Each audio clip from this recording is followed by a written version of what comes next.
Is he the best defensive player in the pros? Hey, just ask him. Hey, baby, are y'all convinced now? Monday Night Magazine brought to you by Budweiser, the king of beers, who reminds you, friends know when to say when. Here, for the first time, a low lease pay. Such was not always the case. In fact, throughout the 70s, the Dolphins dominated this series, winning 18 in a row at one stretch. Tonight's Monday Night Memories takes us back to opening night in 1976 on an evening when Bob Greasy's passes filled up the skies, and Miami made mincemeat out of this herd of buffalo. During the 70s, the Miami Dolphins absolutely owned the Buffalo Bills, at one point beating them 20 consecutive times. On the opening evening of Monday Night Football in 1976, Buffalo's chances looked very dim because superstar runner O.J. Simpson would see little action. Contract squabbles had just been settled, so the juice wasn't quite combat ready. But Bills wide receiver John Holland at number 80 seemed capable of filling the offensive void. Holland snagged 2 touchdown receptions from quarterback Joe Ferguson, but the brash youngster's provocative post-touchdown taunting proved to be the turning point of the game. Holland's hot-dogging so fired up the infuriated Dolphins that they had little trouble thereafter solving Buffalo's defense. The demolition was aided by a productive kickoff return from rookie Duriel Harris, number 26, one of several big special teams plays of the night. The long Harris runback set up a Garo Yepremian field goal, one of 3 kicks the strong-legged Cypriot would convert. Other Dolphin legs proved just as sturdy. Runners Benny Malone, Norm Boulash, and Don Nottingham ran wild through a porous Bills defense to the tune of 204 total yards and a pair of touchdowns.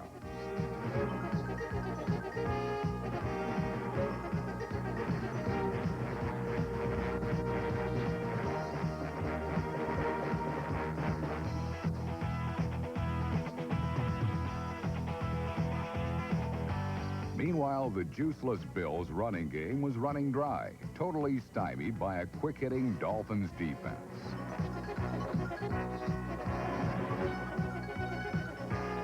Only after the outcome was already decided did O.J. finally enter the game, and Simpson proved how great a player he was with a single play. Without benefit of training camp or practice, the future Hall of Famer was still able to reel off his patented series of juice.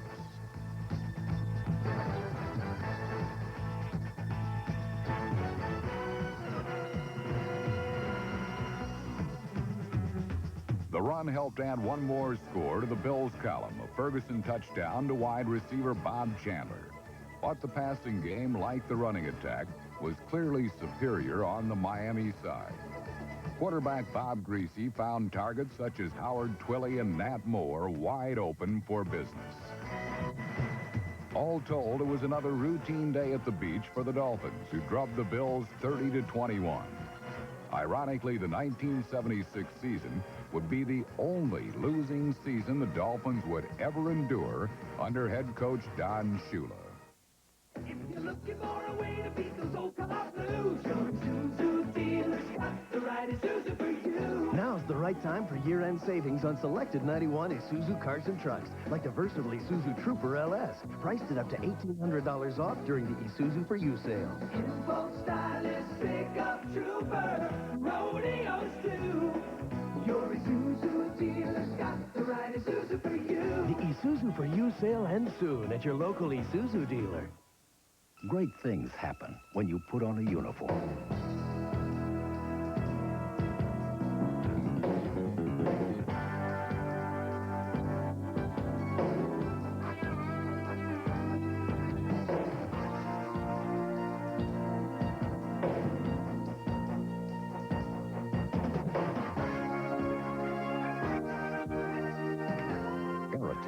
America's largest uniform service company. Attention, advanced photographers. You're witnessing something never possible before. The miracle of microfine grain for the sharpest detail in color print film. Kodak presents Ektar Film.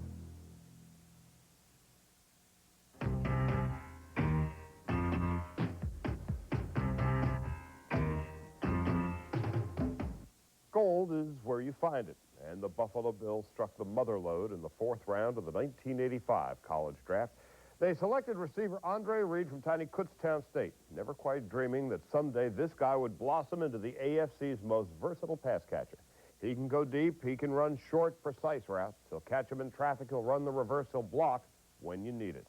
There's nothing in this wide receiver's portfolio that Andre Reed cannot do, and he does it all as well as anybody in the league. Entering an NFL arena can be a startling experience, especially when jolted by the raucous roar of Rich Stadium. It's intimidating to a certain point, but it's the type of player, the caliber of player that can block that out and just go out and play. I'm not worried about the whole stigma like, you know, the NFL. It's the big time. I mean, it's already the big time. You just have to go out and perform. As a rookie, Andre Reed made an immediate impact.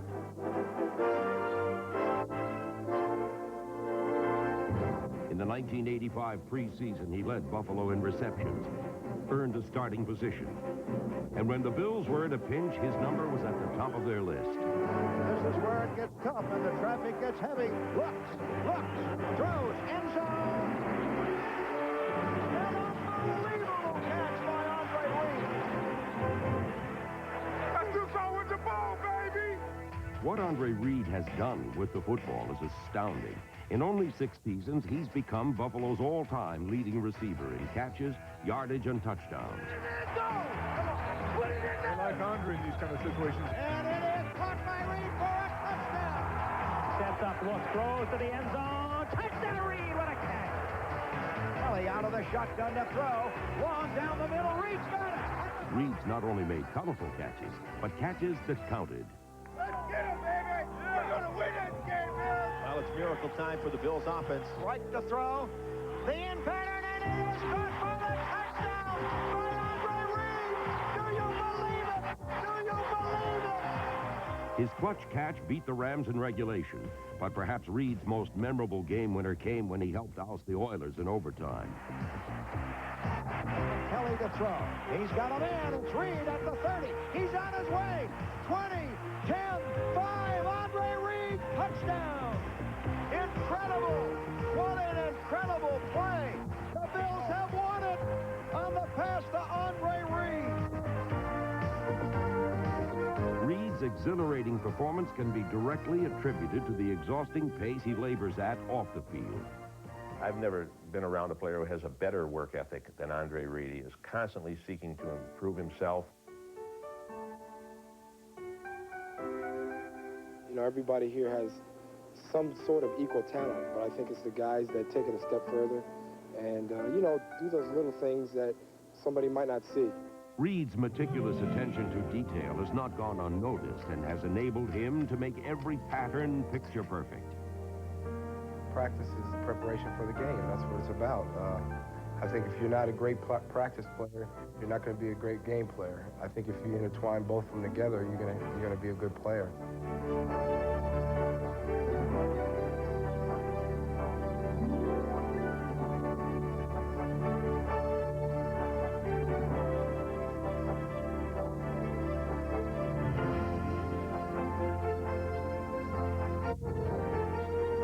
While he works at finding the open seam, it's after the catch is made that Reed's dazzling talents are showcased. RAC, run after catch. There's not too many players that can do that. Here's Kelly to throw. There's the end pattern. Good to Reed at midfield. He breaks free. Touchdown, Andre Reed. He's so strong. He's able to pull away from defenders and break tackles and make the big play. He's a receiver, and I'm glad I have him on my side of the ball. Doing what he does so well after he catches the ball. Breaking a tackle and going all the way. What a big uplifting play for the Bills. Once the ball is within his grasp, Reed's speed and effortless stride are his passport to the end zone.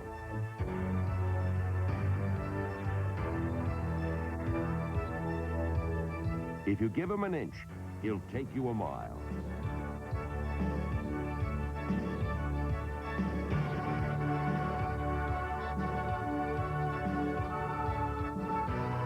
The amazing thing about Andre Reed is what he does after the catch. He's got tremendous leg strength, and he breaks tackles, and he can go the distance. Throws, it's good there. It is complete to Reed. What a play.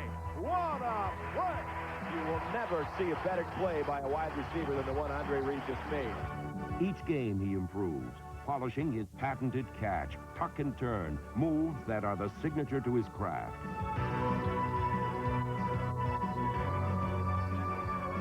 Back to pass, the blitz is on, he throws, he's got a man, Reed, at the 20, down to the 15, the 10, 5, touchdown, Andre Reed, on an electrifying play by Andre Reed. Old enough to be respected, but still young enough to be feared, Reed has so perfected the art of running after the catch that it seems he can duplicate his feats at will. He's throwing a 63-yard touchdown pass. He's going to throw again, and it is caught by Reed at the 40, at the 35, 30, down to the 20, 15, 10, 5. Andre Reed scores!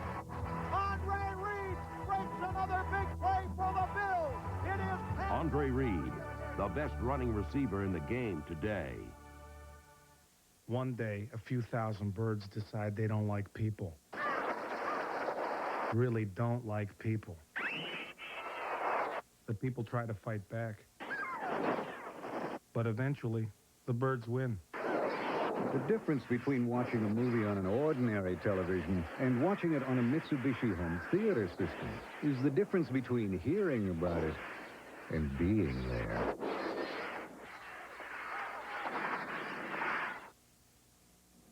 Over the years, car enthusiasts have engaged in an argument over which is the best sporting Jaguar ever built. We'd finally like to put that argument to rest.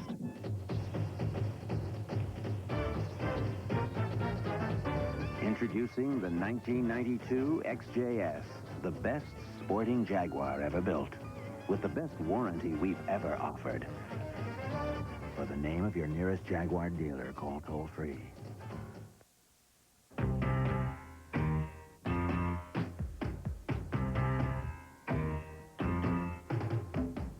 You know, there's no disputing the fact that the 1972 Miami Dolphins are one of the greatest, if not the greatest team ever in the NFL. After all, they're still the only club to win 17 games without a loss in one season. Such an achievement has actually overshadowed the brilliant showing of the succeeding Dolphins team a year later. The 73 version did happen to lose 2 regular season games, but they repeated as Super Bowl champs. They also allowed fewer points than the 72 squad, and in many ways were an even more balanced team offensively. Here then a salute to the Dolphins class of 73, dwarfed in legend by their perfect predecessors, but still one of the finest football teams ever assembled. To bask in the sunshine of success is a champion's privilege. And with personalities the equal of their considerable talents, it was no surprise that the Dolphins and celebrity got along famously. There was Butch Kick and Sundance Zonka. Manny Fernandez handling snakes as easily as he handled opposing offenses, while the dulcet tones of Tim Foley and Garo Yepremian topped the charts. What a miracle that I've prayed for.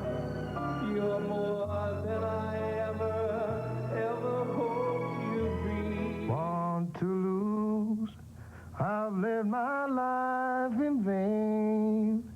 All my dreams have only brought me. Beauty may be in the ear of the beholder, but it really wasn't the top 40 the Dolphins aspired to. Now we had nothing to prove. We're the only undefeated team in NFL history. We atoned for that terrible loss of Dallas in Super Bowl VI. So what do we do when we go to training camp? He gets on and his first speech is, you guys could be the greatest team in NFL history because we can tie the Green Bay Packers of winning back-to-back Super Bowls. We felt that we were going to be as good or better than we were the year before. But we also knew that it was going to be tougher to stay on top than it was to get to the top. We knew that we would be the target, that everybody would be aiming for the team that had won all the games the year before. The Dolphins resisted the temptation to rest and worked through the capricious South Florida summer storms to extend their reign as football's premier team. The Dolphins were determined to ride a rainbow to a second pot of gold. It seemed unbelievable, but the Dolphins made the plays every bit as spectacular as they had the season before.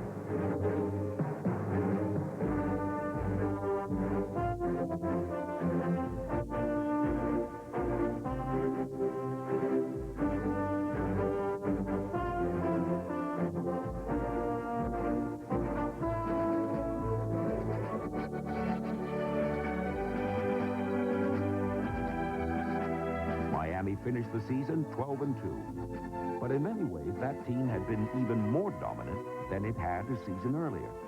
In fact, some pretty convincing people believe the 73 team was even better than its more famous predecessor. I always felt that that team was better than the team that went undefeated. We knew that every team we played was going to want to come out and knock us off. The Dolphins cruised to a third straight division title, and if possible, had an even easier time in the playoffs. Their first victim was the Cincinnati Bengals. In the AFC Championship game against the Raiders, guard Larry Little's crushing blocks spoke for the whole team. The Dolphins would not be denied a second consecutive Lombardi trophy.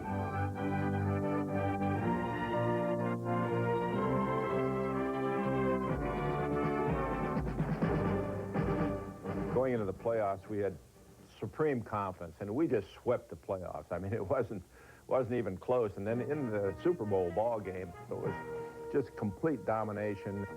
And I can remember earlier in the week laying down in the bus before practice and actually fell asleep, and I'd never do that. But I was just so confident. We were so well prepared. We knew exactly what we wanted to do. We knew what they were going to do. It was fun to play because it was like being a chess master.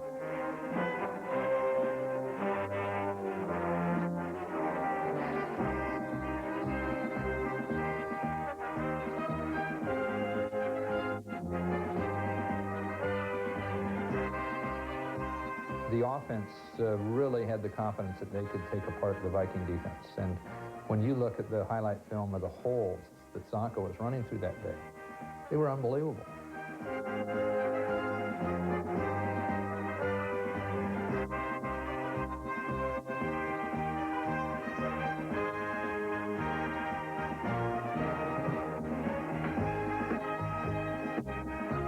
Zonka did not squander his opportunities, racking up a then Super Bowl record 145 yards rushing.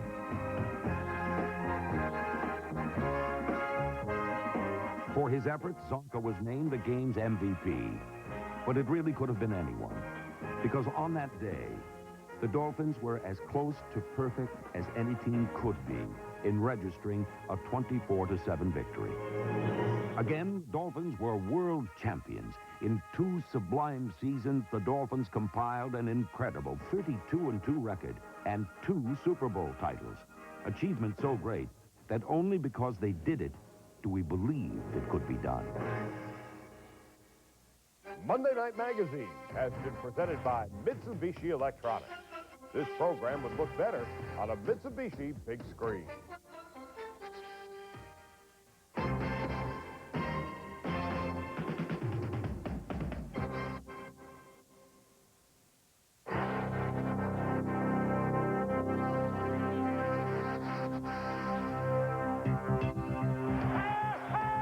Does it way downfield, right just behind everybody. He'll go. Let me get in the rhythm. Let me get in the rhythm. Here we go. Here we go. Let's go, Dan. Let's go. Make a play.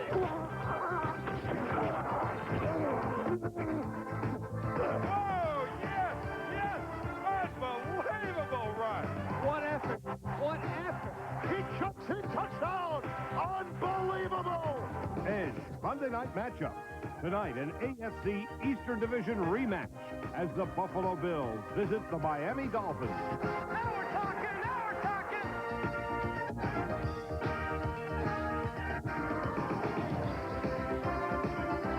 Showtime. Hey, baby, what are you talking about? Showtime. Monday Night Matchup, brought to you by Edge Shave Gel for a closer, less irritating shave. This is not what you want in a shave. Now you've got the edge. With 6 rich lubricants for less irritation. You've got the edge. The Midas matchup of the week. Can the Dolphins defense return to its early season form of a year ago and hold the reins on Jim Kelly, Thurman Thomas, and the AFC's highest scoring offense? Is your car shaking, rattling, or rolling? Whether it's alignment, shocks, or struts, Midas uses top technology to diagnose the problem and top technicians to fix it. For suspension or alignment, nobody beats Midas. Nobody. Dave Thomas travels the world over looking for new foods for Wendy's. But if it's... Excuse me, is this what I ordered? Tonight we feast, but first, we dance! And it's not easy. Boy, I sure could go for a Big Dave's Deluxe. It's back. A big quarter-pound of fresh beef, cheese, 3 strips of bacon, sautéed onions. The works, only at Wendy's. Which way to El Habib? Come in for another Big Dave's Deluxe today. Great things happen when you put on a uniform.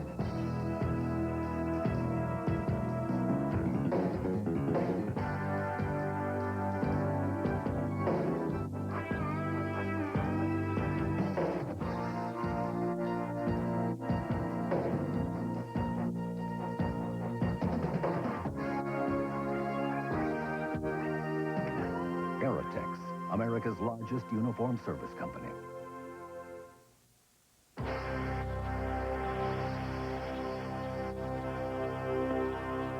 Hi, and welcome to Edge Monday Night Matchup. Charlie Steiner along with the coach, Allie Sherman, and the quarterback, Ron Jaworski. In an hour, the 9-1 Buffalo Bills going to tee it up with the 5-5 Miami Dolphins at Joe Robbie Stadium. Expect a lot of points tonight. Allie? Okay.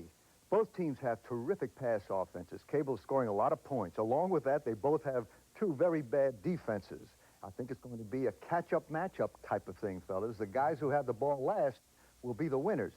The key for Miami tonight, they must get a better margin of defense. They've got to take that ball away more so that Danny Marino can do his job. Otherwise, they're out. That man's a wordsmith, a catch-up matchup. I tell you, he's pumped up, too. This is his kind of football. Throw on first down, get the ball down the field. It will be that kind of game. It should be a fun game tonight. And I think the key is going to be Dan Marino. He had the opportunity to look at the Buffalo Bills defense against Mike Tomczak last week, and Tomczak threw for over 300 yards against that defense, and Tomczak is no Dan Marino. Dan's got to be chomping at the bit. We can expect an awful lot of scoring tonight. All we have to do is look back on the last 2 games these 2 teams have played against one another. Kelly in the shotgun, back to pass, the blitz is on, he throws, he's got a man, Reed, at the 20, down to the 15, the 10, 5, touchdown, Andre Reed! Andre Reed's 40-yard touchdown, less than 2 minutes into last year's playoff game, set the tone for a high-scoring Dolphins-Bills affair that netted 9 touchdowns and an NFL playoff record 78 combined points. But even though Dan Marino and the Dolphins gave the Bills a good scare, Buffalo triumphed in the end. And now the Bills can go for the juggler here. Kelly in the shotgun on 2nd and 7. From the 27, throws. It's good there. It is complete to Reed. And Reed runs in for the touchdown. And Rich Stadium has erupted in pandemonium. These division rivals met again on opening day, 1991. This time, Miami scored first on the picture-perfect bomb from Marino to Mark Clayton.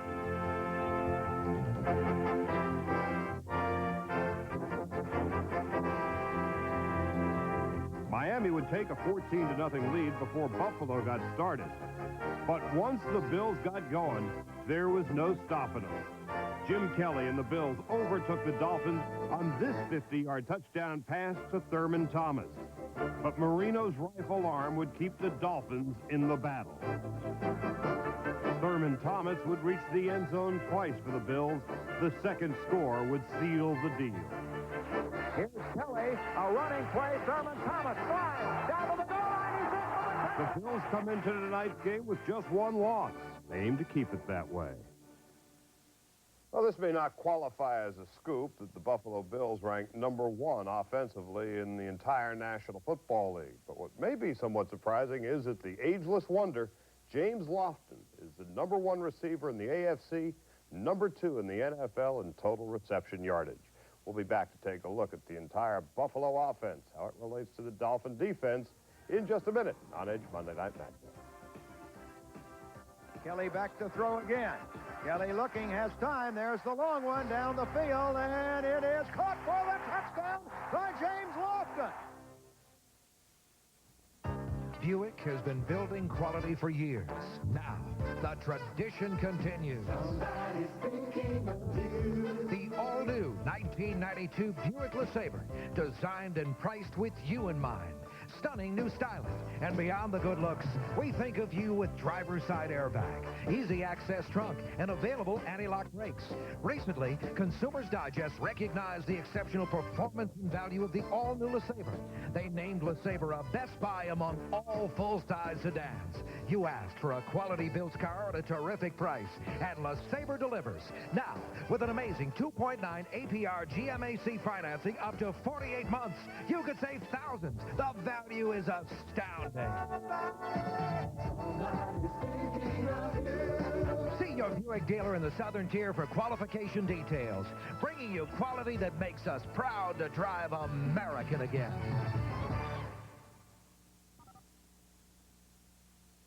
Stands out. NCAA basketball coming at you. Powerhouse teams, sharp-shooting players, buzzer-beating action. He's got time. He's got time. He hits it at the buzzer. Oh, what a play. Preseason tournament action begins with doubleheaders in the first round of the NIT. Wednesday and Thursday night, live on ESPN.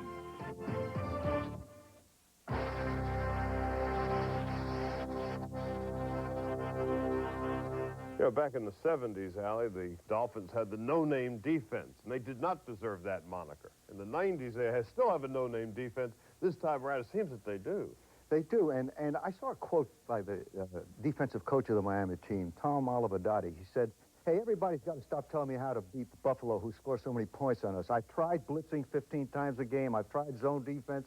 I've tried man-to-man defense, and everybody keeps telling me how to do it, and we haven't done it. I think Tom has got a problem there, but one thing he's got to do then, you've heard me talk about that, and you too, Ron, as far as quarterbacking goes. No matter what you have, you must get a focus, and I think you've got to pressure Kelly, whether you have get close to him or not, just to change his rhythm, get him off of the beam with those great receivers of his.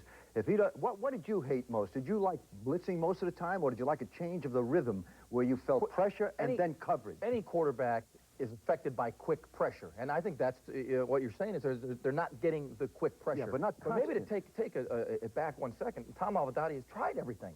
Obviously, what he's saying is, I don't have the people. I don't have enough talent to put pressure on a quarterback.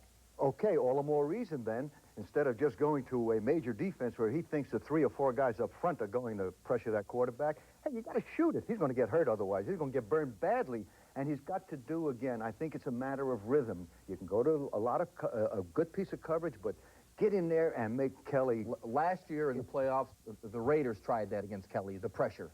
He throws for 300 yards on 17 completions. The Giants, I believe, in the Super Bowl, rushed 3, played 5 underneath, 3 deep, held them to a couple hundred yards, throwing 19 points.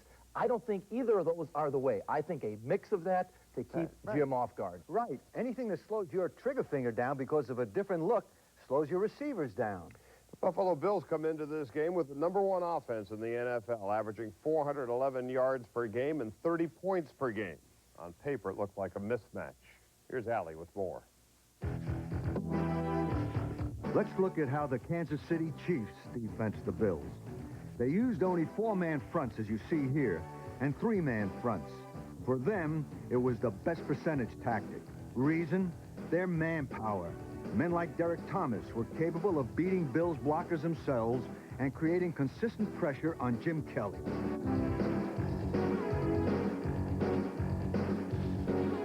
From the end zone view, watch Thomas explode right past Pro Bowl tackle Will Wolford for the sack and the turnover.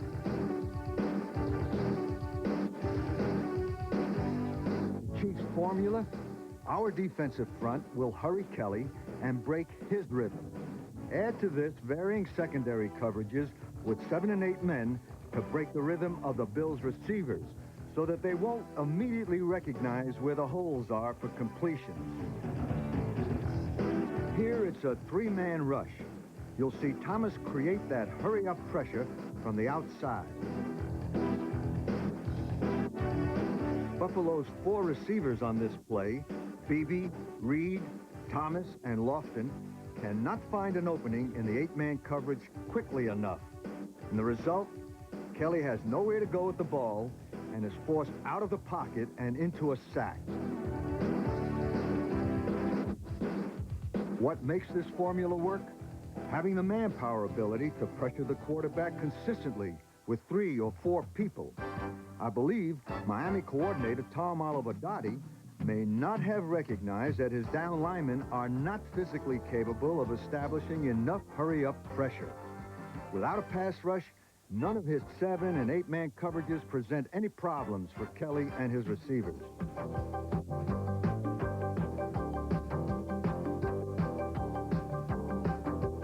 On this 2nd and 5 play, look at Thurman Thomas split to the right in a wide receiver position. And the Bills are saying to Miami, say, we don't need any run threat. Your rush can't stop our pass game. A number of things to focus on. Thomas commands reaction from the safety, Jarvis Williams, and the inside linebacker. Tight end Keith McKellar's move occupies the other inside linebacker, Mike Reichenbach. And with no pressure on Kelly, Andre Reed can cut right across the middle for the catch, plus running room.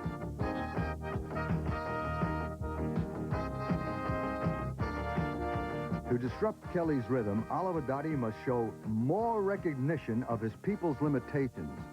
This 2nd and 8 in the 3rd quarter is a vivid example. Before the snap, you'll see Kelly move into the shotgun and Thomas go from the backfield to the same wide receiver position you saw on the previous play. Watch the reaction that will draw from Dolphin safeties Louis Oliver and Jarvis Williams.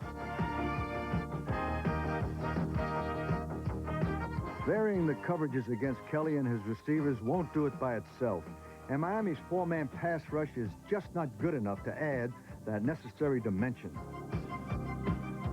It makes no difference whether there are 7, 8, or even 9 men in the coverage. Without pressure, Miami can't cover Kelly and his receivers, who are so fine-tuned and wired into each other when it comes to recognition of the best pass completion holes. From the end zone angle, you see that it's fun and games, just like in practice.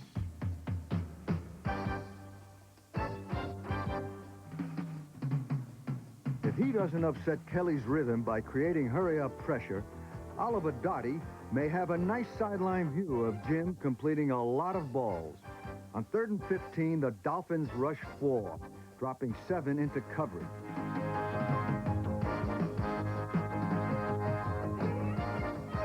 You can see that Kelly's first look is in the middle.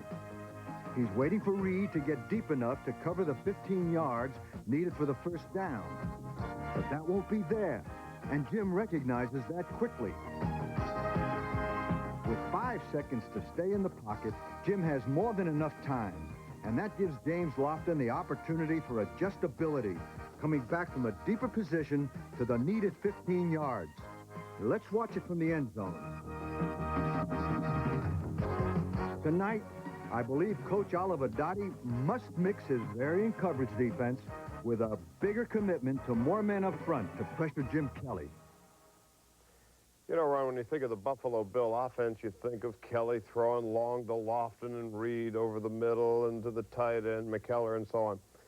But you take a look at their offensive breakdown, 311 passing plays, 304 running plays. They mix up their offense much more than the Miami Dolphins would like to mix up their defense. Charlie, balance. You have to have balance to win in the National Football League. When people talk about the 49ers, great teams of the 80s, they talked about Montana and Rice, but they were winning with balance, a good running game with Roger Craig. And that's why the Bills win. And I think this is a good point because the coach believes you got to pressure the quarterback. Now, a team that runs the ball effectively, too, if you're committing people to blitz the quarterback and you're caught with the quick trap or the draw up the middle, there's no safeties. Now you got a lot of green grass and blue skies, so the blitz can hurt you against the run. That's why I think that the Miami team is going to try to do that with Sammy Smith tonight. He's back. He's a real strong runner, and they need that. When you say balance, though, Ron, I'm not sure I'm on the same line with you on that. Does that mean you run 2 and you pass 2? I think you've got to establish in one given game, either you establish the run at the beginning and your passing works, or there are games when you must get the pass going, that is, and your run will go. Now, as far as the Dolphins are concerned, though, they've turned it around in recent weeks, and last week we saw, once again, vintage Dan Marino.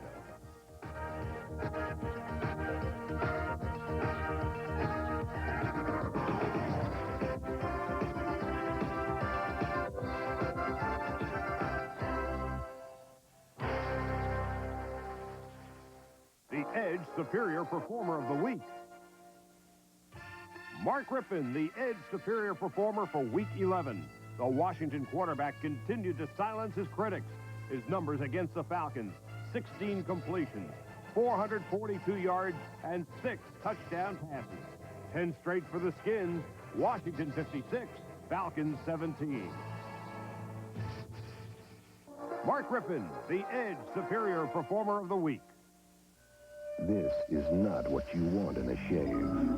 Now you've got the edge with 6 rich lubricants for less irritation. You've got the edge. You're looking for a way to beat those old car blues. Your Isuzu dealer's got the right Isuzu for you. It's the right time for year-end savings on selected 91 Isuzu cars and trucks, like the rugged Isuzu pickup, priced at up to $1,600 off during the Isuzu for You sale. Info stylish pickup trooper, rodeos too. Your Isuzu dealer's got the right Isuzu for you. The Isuzu for You sale ends soon at your local Isuzu dealer.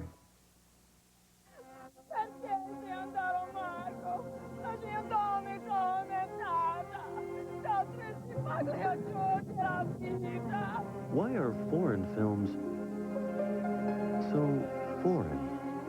Perché domando perché? Try Bud Dry. It's dry brew, not watered down. To drink light, yet satisfy completely.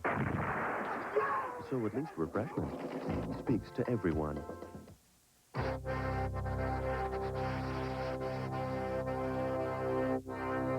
You know, neither defense, Bills or the Dolphins, any great shakes. But Buffalo at least has a legitimate excuse. Maybe the preeminent pass rusher in the NFL, Bruce Smith, has been sidelined virtually the entire season. That hurts them. It sure does hurt them. They have no pressure on any team. They have to score a lot of points. Buffalo's got to score 35 to 40 some odd points to win a ball game. And I think it brings it to something that I've often talked about with coaching a complete offensive package. You must run your offense from game to game based on what your defense can do. Now, this night, Buffalo is going to face a team that can pull the trigger and bang, Marino takes them home in just a couple of seconds. So what they've got to do, sure, they're going to try to kill the clock and use Thurman Thomas to run, but what they also must do is be aware of the fact that their defense, when it isn't giving up some points, maybe Danny's missing some passes and his receivers are dropping some, then they'll stay with their running game more. You follow what I'm saying? You either use your run or your pass based on how your defense in this game is handling the other club. Well, the Buffalo defense certainly is not playing well. Maybe that's why Kelly has to put it up as often as he does and knows he needs a big points. But it is surprising with with a Bruce Smith out that this team is not getting any pressure. You got 4 of the premier linebackers in the game, 2 of the best outside guys. Where are they? I mean, Bruce Smith is out. Someone's got to pick up the slack, or this team's going to go nowhere. Well, I think that defensive coordinator, Corey, thinks that his front 3 or 4 are going to do the job, and he's staying with the standard defenses, and it's wrong. Not going to get it done. The front 3, you're right, is not getting it done. 16 sacks by the Buffalo Bills all season long. Only 4 have come from the front 3. Jeff Wright has 3 of the 4. Now, with more on tonight's game, as far as the Buffalo Bills defense matching up with the Miami Dolphin offense, here's Ron. This was Miami's first play against Buffalo. The Bills are in their base 3-4 defense, the strength being linebackers Bennett, Bailey, Conlon, and Talley. Also notice the positioning of safeties Leonard Smith and Mark Kelso, 10 yards from the line of scrimmage, giving no run support. Now look on the Dolphins side of the ball. Fullback Tony Page is the key. This is a run formation 9 out of 10 times, and a real good one.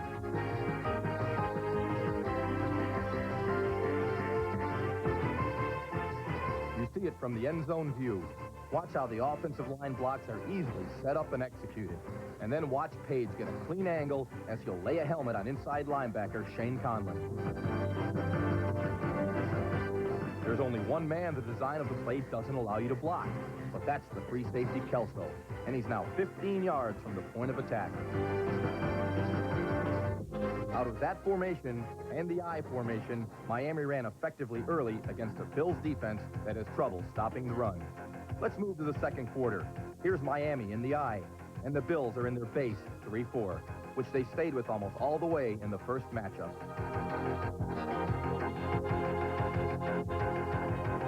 But Buffalo makes a tactical adjustment. Keep your eye on the strong safety Smith. Before the snap, he'll move up closer to the line to support versus the run. So Kelso must compensate for Smith's move by sliding into the middle to protect against a possible deep pass. But the Dolphins anticipated Buffalo's adjustment. On this first down play, they put Clayton in motion to send him into the deep middle. That will pressure Kelso and prevent the free safety from cheating up. Miami attacks with play action, but it's the design of the play that's so effective. As we said, Clayton runs into the deep middle. The tight end cuts across the field at about 5 yards to occupy Talley, the outside linebacker. With Kelso out of the picture, Marino has a clear passing lane to get the ball to Mark Duper in single coverage against Nate Odom.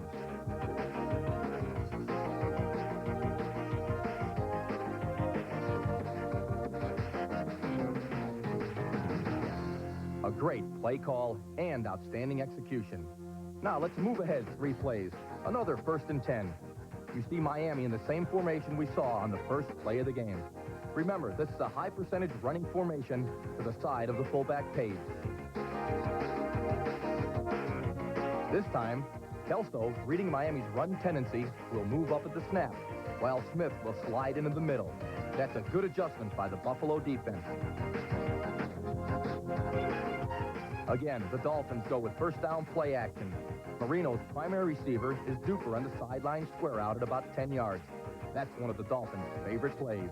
But Kelso, again showing good recognition, will take away Marino's passing lane. But watch Dan. He knows right now he doesn't have Duper. He'll immediately come away from him, wasting no time. The result will be a positive play, a 7-yard completion to his check down man, Page.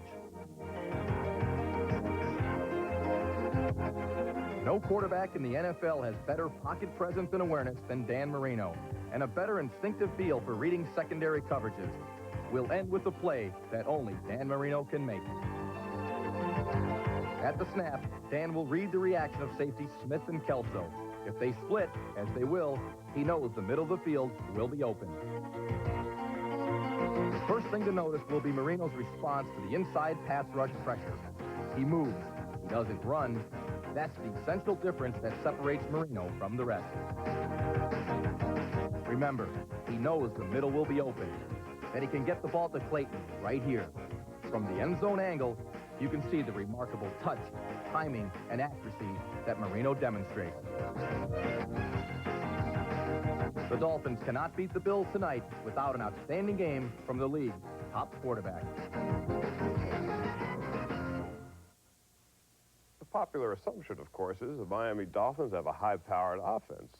But the bad news is they've scored only 18 points a game so far this season. The even worse news is their defense is giving up 20. This could be a lights-out affair tonight. Well, Charlie, the coach is going to love the statement I'm going to make.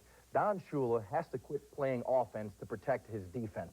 And I think he knows he's got an inferior defensive product right now, and he's trying to control the ball and getting away from the things that this team can do, and that is light up the scoreboard. I think tonight Dan Marino's got to come out and throw the football 40 to 45 times a game because it's going to be a high-scoring game, and they've got to make sure that they're on the top end of it. Ball control offense through the air, huh? Oh, absolutely. You hit it right on the head. Hey, thanks, It's got to be, yeah, I like that statement. And he's got to get out there. And if he gets out there in front, then he's got Buffalo. Because Buffalo, fellas, I've watched them now, and you have too in these last a few games. They're starting late. They don't start till the second half to get those points. I think they come out, they're too predisposed. They're so successful with what they do. They face every ball club the same way on offense and wait for the second half to make adjustments.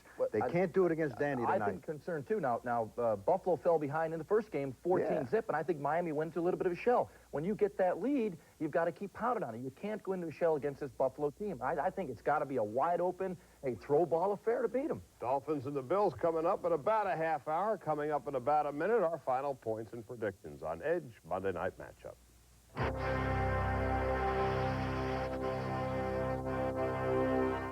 Oh, he looked scarier 25 years ago. Did I? You looked scared. I don't know. I thought I hit it well for an innocent girl. You were innocent for the 60s. Any regrets? None. You? Just one. What? That I waited 25 years to give you this. the 25th anniversary diamond, a brilliant celebration of the loving marriage. I've got goosebumps. Well, you've given me goosebumps for 25 years. You take me back to that feeling. I remember ice cream sodas, holding hands in picture shows, driving home and one more kiss goodnight. I take good care of the sweet treasure. We share such good times together. You still get us where we want to go. And CarQuest keeps us rolling down the road. The New Orleans Saints marching through the rest of the league. The Atlanta Falcons hungry for another Hail Mary miracle. Pig out at 8 Eastern. It's Sunday night, Big Out, ESPN.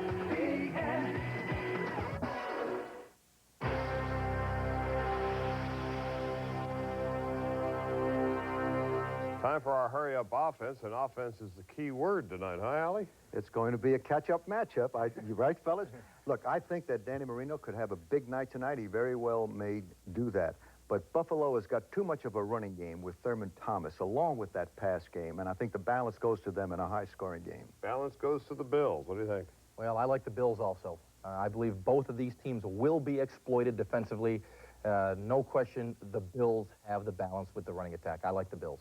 We're going to see the class of 83, Messrs. Marino and, of course, Jim Kelly. Dan Marino, lifetime against the Buffalo Bills, 7-10. I think tonight, when the night is over, he'll be 7-11 against Buffalo. I like the Bills as well. Now, let's go down to Joe Robbie Stadium. Frank Gifford standing by. Frank? Okay, Charlie, we're at Joe Robbie Stadium in Miami. It'll be sold out and noisy tonight.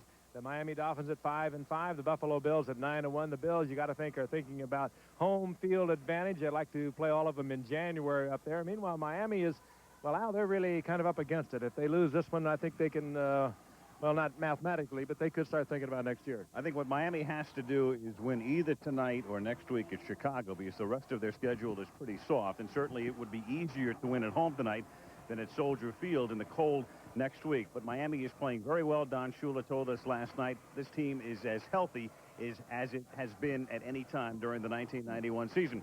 So, Dan, you've got Miami against Buffalo, and I've got to see 80 points on the board tonight at the end of the game. You would certainly think so, and you know that Miami isn't going to do anything but throw, and, of course, Buffalo does both extremely well. To me, the interesting point in tonight's game, though, how much has Jim Kelly and how effectively has he recovered from his back injury? Great matchup, Charlie. Jim Kelly and Dan Marino here in Miami. Thank you, Frank. So the three of us here like the Bills over Miami. Of course, the three of us here like the Vikings over the Bears last week. More wonderful predictions next week for the Rams and 49ers. For Ali Sherman and Ron Jaworski, I'm Charlie Steiner. We'll see you again next Monday night right here on Edge Monday Night Matchup. Monday Night Matchup, brought to you by Edge Shave Gel, for a closer, less irritating shave.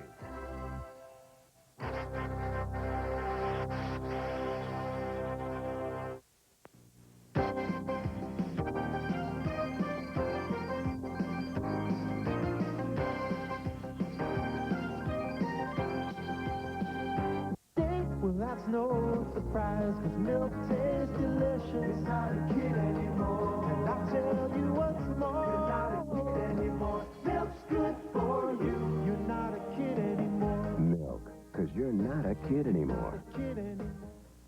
The best-looking men and women in bikinis. On the next line.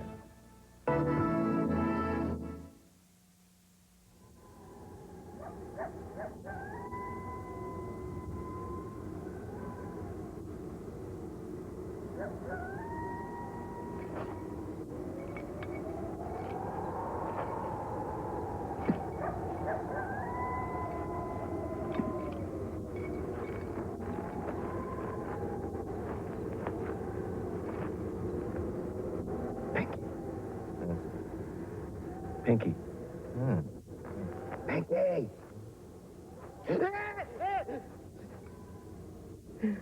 This scene look familiar? The hobo. Yeah. He was chained to a track with Violet. I saved her by kicking her. Straight games, and you were, as hard as it is to imagine, almost invisible. How frustrating was that? Well, Dick, it was a lot like my redshirt year in college. That's the way I approached it, and that's the way I looked at it. You know, I was always ready. I knew the game plan if anything would have happened to Randall. But like you said, he started a lot of ball games, and unfortunately this year, you know, it all caught up with him, his style of play. When he went down in that first game, what was your immediate thought?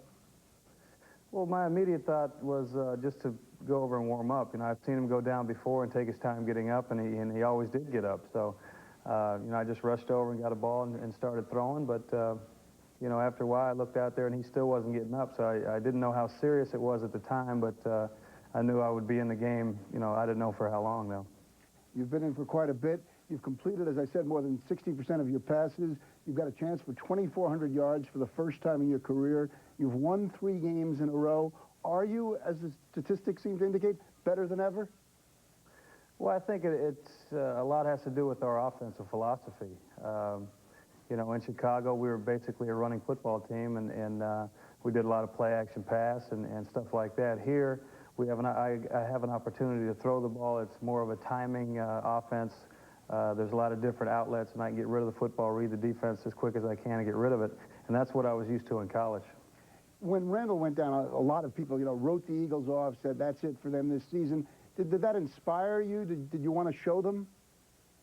Well, I think the whole football team realized that, you know, you can't win with just one person.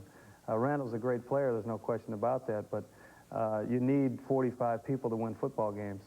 And, you know, we got a strong defense, and that's been the nucleus of this team for a long time.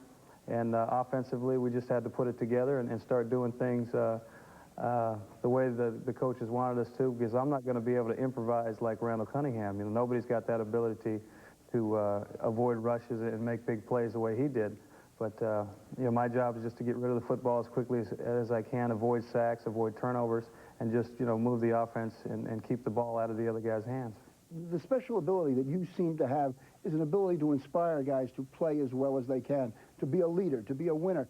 Why does that happen? Do you have any theories? Why do they play so good for you? Well, I don't know. I think, you know, I play as hard as I can on every play, and I think that sometimes rubs off on people. You know, I can't accept myself when I play bad. You know, I step up and say, hey, I was lousy like I was yesterday. But luckily, I have a supporting cast around me that has been playing real well, and that's on the defensive side of the ball. And on offense, our offensive line is doing a heck of a lot better, and our receivers are coming up with big plays. I mean, if they had to put one part of you into the Hall of Fame, would it be your arm or your head or your heart? Well, I don't think any of those things are going to last. I know my head and my heart will, but the rest of me, I don't know where they're going to put it. You said you played lousy yesterday. All week, you didn't take a snap. Your elbow is bad. Your knee is bad. Is it true that you had to have your backup quarterback put your deodorant on for you? Yeah, it was. That was a little embarrassing just to even have to ask the guy. You know, he's a rookie, and I guess that's what you make rookies do. But I couldn't reach my left pit there last week, and he helped me out a little bit. I can see him calling home and saying, guess what I did today? We'll take a break now. When we come back, we will talk some more with Jim McMahon of the Philadelphia Eagles.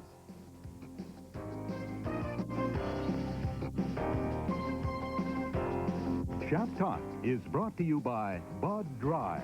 Dry brewed so it drinks light, yet satisfies completely. Why not have one for the road? Someone is counting on you. It could be your year for Lotto. You haven't seen Europe yet.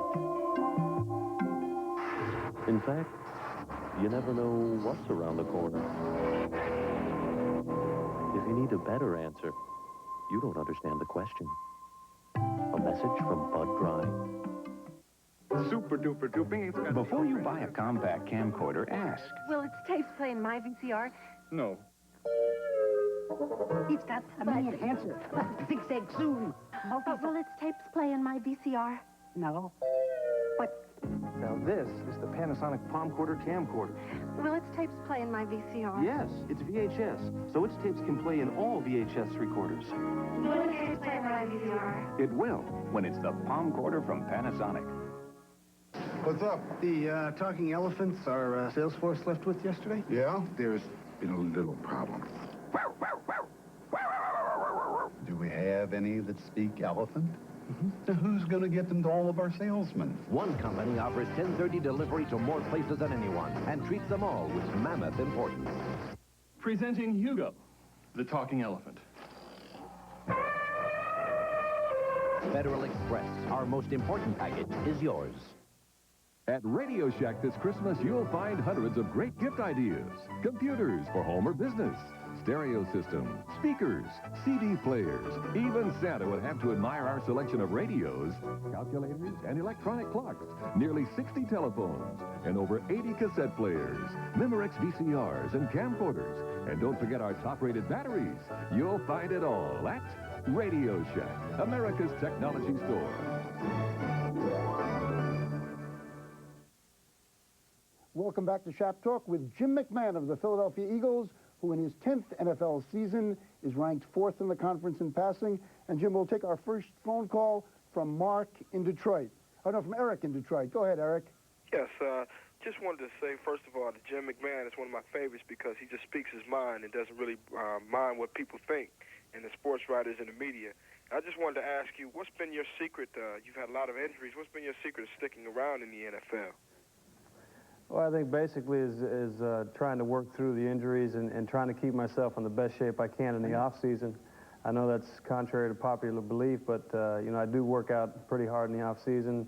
I work out early in the morning, so then I can have the rest of the day to play golf, and everybody thinks that's all I do. But I get a good workout in early in the morning and then enjoy the rest of my day.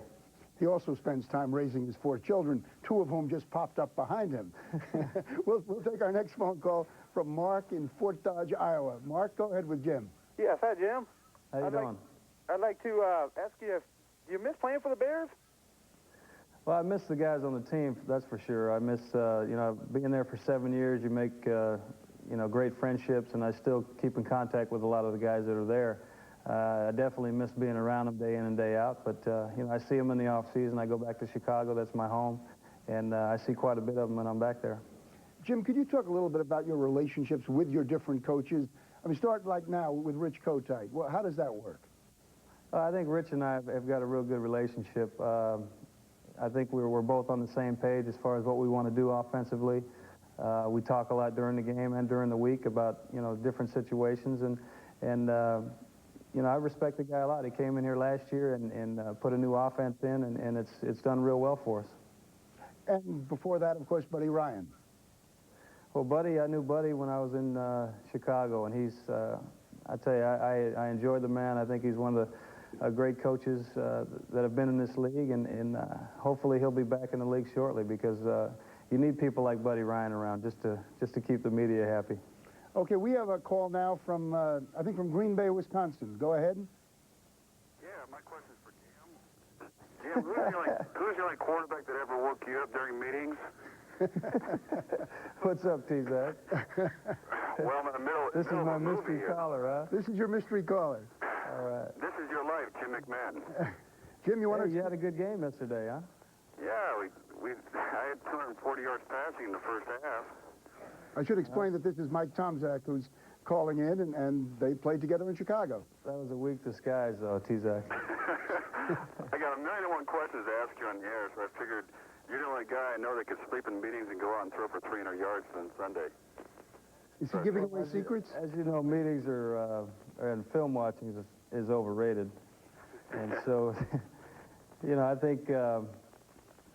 you know, if the coaches do their job and give you the computer printouts, and if you study your game plan, it's not really that hard of a game. I agree with you. Look at the free safety, right? That's right. I'll give it away every time. At the beginning of the season, if anyone had said that at this point you would both be starting quarterbacks, the odds probably would have been against that. Jim, do you have some tips on how Mike can win 3 in a row? Well, yeah, he's got to have pass protection. I don't know how well they're blocking for you right now, T-Zach. I haven't seen any of your films, but, you know, I know they've got some great talent up there, wide receivers and running backs, and, you know, their defense is better than people think it is. So, you know, T-Zach will get them going. I think we can let Mike go back to the movies. Now, he's not watching football movies, I think he's at a movie theater with his family. Yeah, I'm watching this movie called Cape Fear. Okay, well, go back to it, and thanks very much for calling in, Mike. Hey, good luck, Jim. All right, dude. Let's take another call from Jimmy in Humboldt, Tennessee. Jimmy, go ahead. Yeah, Jim, I just noticing when you played Chicago, like, you seemed like you was more effective when you were scrambling around back there in the pocket. And I guess when you got hurt there the other day a little bit, or 2 or 3 weeks ago, I read something in the paper there that you're just going to kind of go back and just kind of let it all hang out like you used to do. Is that, I believe that's to y'all's advantage. What do you think about that? Well, right now I'm a little limited in my running abilities. My knee is still not recovered fully from the surgery I had a few weeks ago, and that's really not my strong point anyway. I think I have good quickness to get away from the initial rush, but I'm not going to really outrun anybody. So I just try to use my quickness to avoid somebody and buy myself a little extra time and try to get rid of the football, because I'm not really going to run for 1,000 yards a year. Jim, the phone call from Mike Tomczak sort of interrupted the line of coaches after Buddy Ryan, and there was a coach before Buddy Ryan whose name I now recall is Mike Ditka. How was the relationship with Ditka? Well, I think at times it was good, and at other times it wasn't so good. I think we're a lot alike as far as, our competitiveness and wanting to win. And, I told Mike several times I would have loved to play with him. He was a great football player. And I told him that, if he was ever in the huddle with me, he might have a little different understanding of me and what I do in the huddle and what I do on the football field. But our philosophies were very different as far as what we wanted to do with the football. In what way? Just briefly. Well, I always try to take advantage of a big play if it presents itself. I wanted to, get the ball in the end zone rather than going, churning out first downs and keeping other people off the field. I was taught that way in college, that to try to exploit a weakness and get a touchdown, and that's what I wanted to do all the time. And sometimes we didn't agree. Like the way you beat SMU 46-45 in college. Well, I didn't agree with the coach that night either. We're going to take a break now, and we'll be back with Jim McMahon after these messages.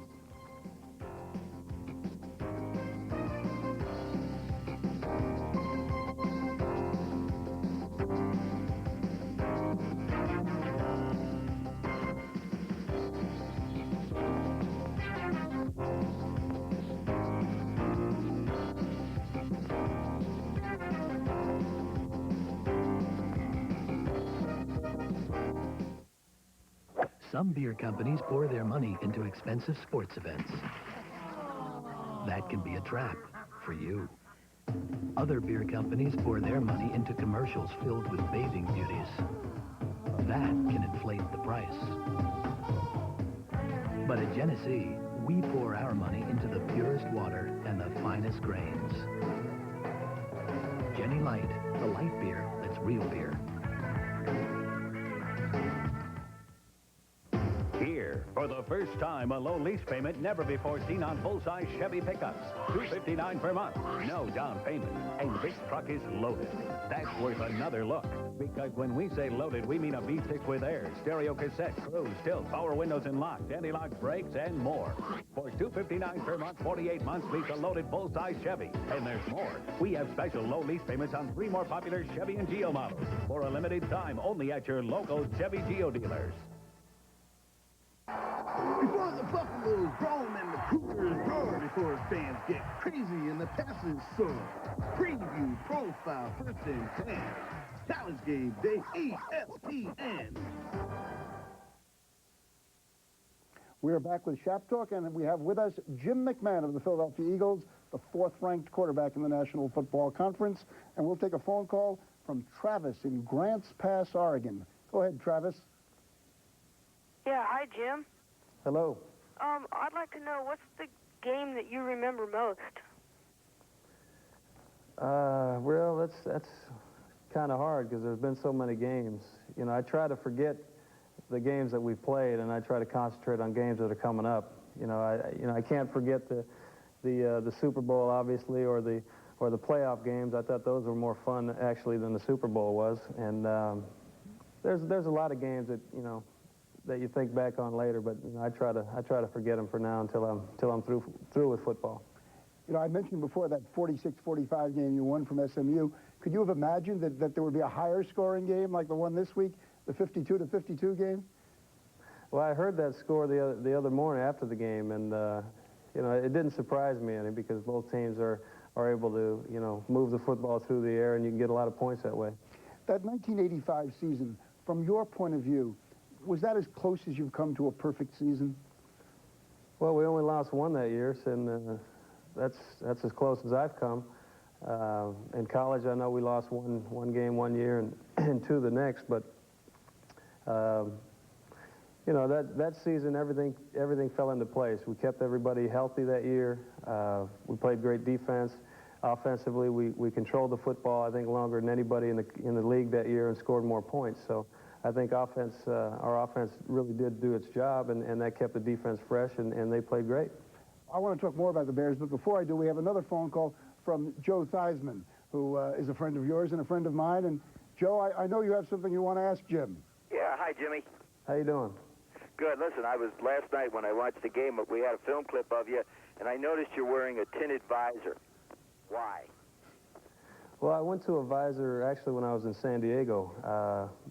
We were in Phoenix at the time playing the Cardinals, and I was walking off the field at halftime, and one of the brilliant fans out there threw a bottle in my face, and the bottle shattered. Luckily, nothing got into my eyes, and I came out the second half with the visor on just in case something happened like that. And I wish I would have wore it my whole career, because as you know, light bothers me anyway, and now I don't have to be out there squinting on the field. Does it distort your vision downfield at all? I put one on just to try, and it seems like you're playing out of a car. You're looking out a windshield. Not really. It hasn't bothered my vision at all. Even when it's raining or when it's cold, it hasn't really gotten too cold here yet to where your breath might fog it up. I'm hoping that won't be the case. But as far as rain or anything else, it doesn't really bother my vision. Hey, Joe, thank you very much for calling in. You could wear 6 visors, and it wouldn't stop you from being articulate. Thanks, Dick. Jim, stay healthy. Lots of luck. Okay, thanks. Enjoy yourself. You wear sunglasses like you're wearing now because of an eye problem. Right. Yeah. And so did you have to wear them all the time or wherever you go? Well, most of the time during the day, I've got sunglasses on. These are actually my prescription glasses. But just any kind of light really bothers my eyes because I have a problem with my eyes dilating, and it's just like anybody who's ever gone to the eye doctor and had their eyes dilated for an exam. Mine's like that all the time, so it's very uncomfortable. It's hard to tell watching you play that you can't see perfectly at all times. We have another call from John in upstate New York. Go ahead, John. Yeah, how's it going, Jim? Good. All right, listen, I see your hair looks pretty short there. Did you get a haircut, or is it just up? No, it's not short. It's in the tail. Here, can you see it now? Yeah, it looks a lot better. It suits your image a lot better. Okay. Thanks a lot. Somebody asked me once if I should grow a ponytail. Would ABC let me grow a ponytail or ESPN? And I said, yes, as long as I don't turn my head. But once you turn your head, they catch you. Going back to the Bears team, when I said perfect before, I didn't mean just in the results. I meant the chemistry, the blend of players. Was it as much fun as it seemed? Yeah, I think we had a great time. Even when I first got to the Bears in '82, we had fun. You know, we weren't very good. That year we were in a strike. We ended up 3-6. The following year, I think we went 8-8, and we had a blast. And then in '84, we came around and got to the NFC Championship game. And I got hurt in '84. We didn't go to the Super Bowl that year, but the following year everything just came back, and we knew how good we can be, and we just had to prove it to everybody. And we did have a blast. We did a lot of things. A lot of guys did a lot of endorsements, and you know, the team just had fun. And we had fun on the field and off, and it was a great time. Do you still remember all the lyrics for the Super Bowl Shuffle? No, that's one thing I regret doing. You know, I didn't want to do it at the time, and I look back on it now, and it looks dumber and dumber every time I see that. It wasn't so bad. We won't ask you to do any of it. We will take another break, but first, a reminder. SportsCenter is coming up live at 11:30 Eastern Time. If you can't resist checking in on Monday Night Football, watching those quarterbacks, come back to SportsCenter after the game, and you'll get a complete sports update. It's from Kodak. It delivers the highest resolution, microfine grain, superior image structure, for ultra-sharp detail. It is called Ektar. Ektar film by Kodak. The genius is in the details. Ektar film now comes in a new cartonless package in 25, 100, and 1,000 speeds. Searching for the perfect shave? Let Norelco show you what it's like from the inside. Here, there's a system for a close, comfortable shave that exists in no other razor. Our patented lift and cut system lifts the hair so when it's cut, it can actually drop below skin level without the blades even touching your face. So to look better on the surface, remember, Norelco shaves below the surface. Norelco, we make close comfortable.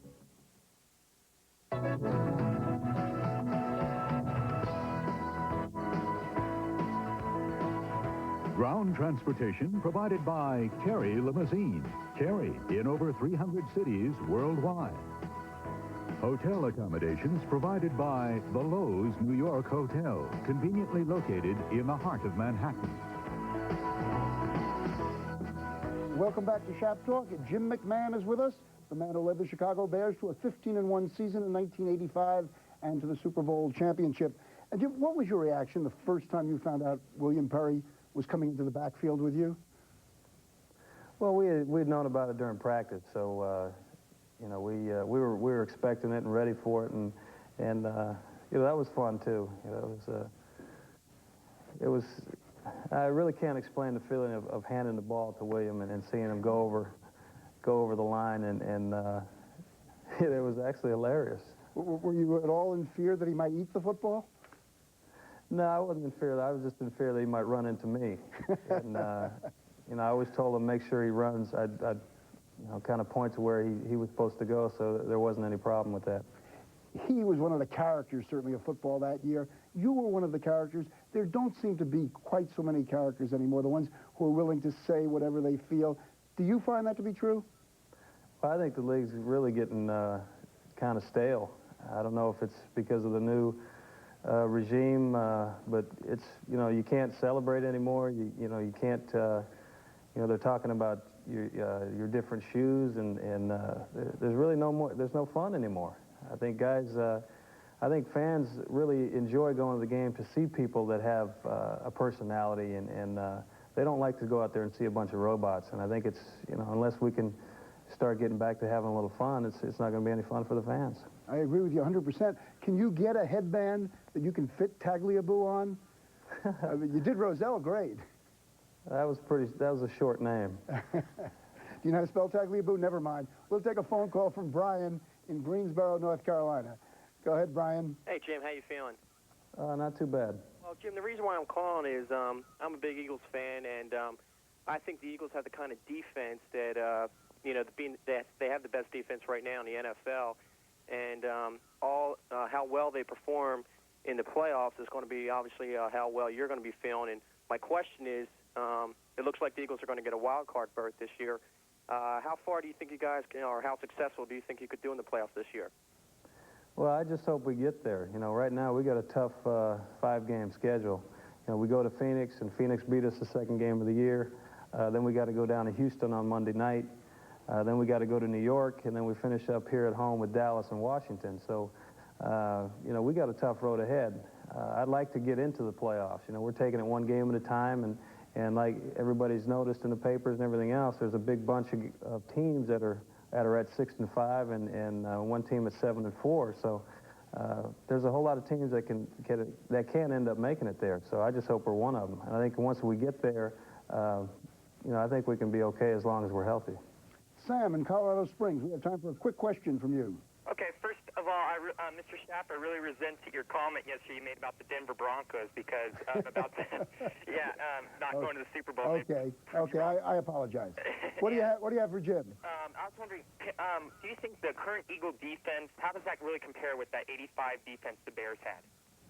I think they're very similar. They're both aggressive. They were both aggressive defenses. We had a great front four on both teams. Linebackers are about the same. I think the secondary that we have here might be a little bit better. But other than that, I think they're very comparable.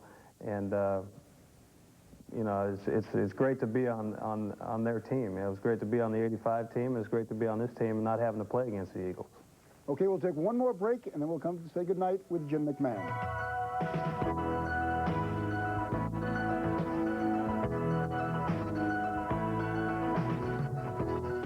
With more power than standard cordless screwdrivers and 40-inch pounds of torque, the Black & Decker Power Driver is more than a match for any job. The Black & Decker Power Driver, one power tool that really pulls its own weight and then some. The temperature never drops below Xerex. That's very important to remember, especially at a time like this, when it's very deserted and very cold. Ah, you did remember Xerex Antifreeze. The temperature never drops below Xerex. Who can you trust these days to take care of your car when it starts shaking? Or pulling, or rattling. Or squeaking. For suspension or alignment, nobody beats Midas. I worry about something I can't see. What your eyes can't see, our state-of-the-art diagnostic equipment will show you. You'll get a written estimate before we start. No surprises. Whatever the problem, we keep it from getting bigger. For alignment, shocks, or struts, nobody beats Midas. Nobody. 'Twas the month of December on ESPN, with bowl game excitement on which to depend. Sunday night pickups with Carson and Blitzen and backhands and baskets you shouldn't be missing. Olympiad moments, fists full of lead, while visions of birdies dance in their heads. Sports Center and more from beginning to end. 'Tis the month of December on ESPN.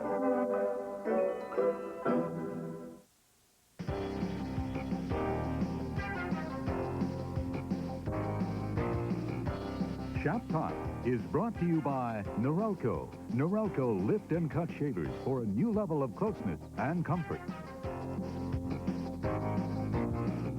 Welcome back to Shop Talk with Jim McMahon of the Philadelphia Eagles. And Jim, next season, if Randall comes back healthy, presumably, you know, he'll be the starting quarterback. How frustrating would that be to have to go back to the bench? Well, I'll worry about that when it comes. I just want to finish out this year, and I've only signed a one-year contract with the Eagles, so you know, I just like to finish out the season and see what happens. You know, there's a lot of quarterbacks that have gone down this year, and their teams in need of quarterbacks, so we'll just have to wait and see. Thank you very much for being with us tonight. Go rest your arm, your elbow, your leg. Have a good week this week. All right, thanks, Dick. And thanks, too, to all our viewers and our callers.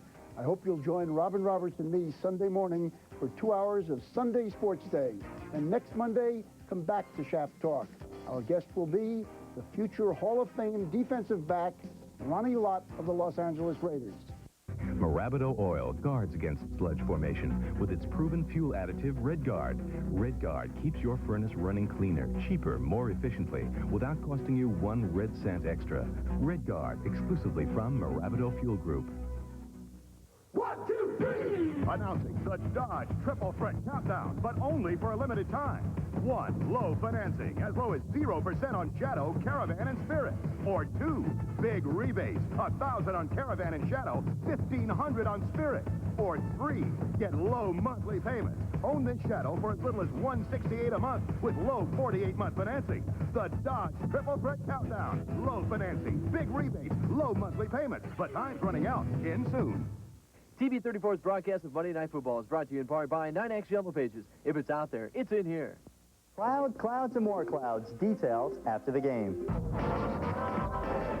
The following is a special presentation of ABC Sports.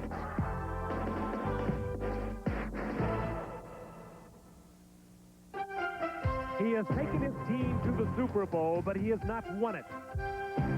He has taken his team to the Super Bowl, but he has not won it. Two of the game's great quarterbacks are on a mission.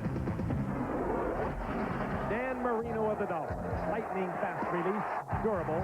He hasn't missed a game due to injuries in 8 years. Awesome statistics. He's thrown for over 19 miles and more than 250 touchdowns. Fabulous individual accomplishments, but Marino knows there remains some unfinished business.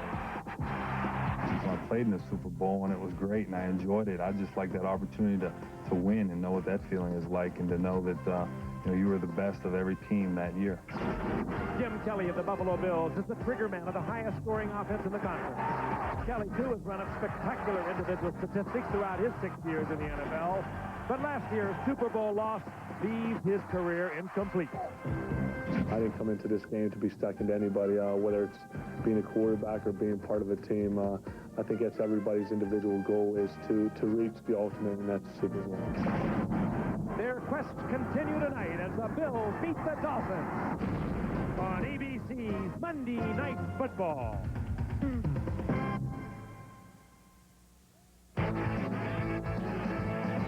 Well, it's tumble time and it's fumble time. Hey, ready, set, go, you gotta hit that line. Yeah, catch the ball. Hey, make a run. Oh, most of all, you gotta have a lot of fun. We're gonna make you smile and get rid of your blues and do the Monday Night Football boogie for you. Are you ready to rock? Are you ready to roll? Are you ready as the Bills try to buffalo the Dolphins in our primetime show? We're gonna make you smile and get rid of your blues and do the Monday Night Football boogie for you. Are you ready for the football?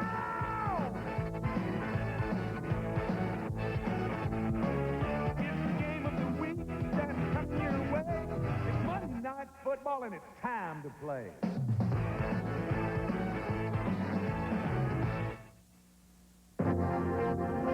ABC's NFL Monday Night Football. The Chicago Bears versus the Minnesota Vikings.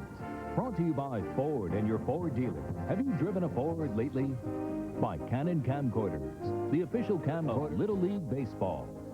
By Gallo Sauvignon Blanc. It will change the way you think about Gallo. And by the Principal Financial Group. Financial products that give you an edge.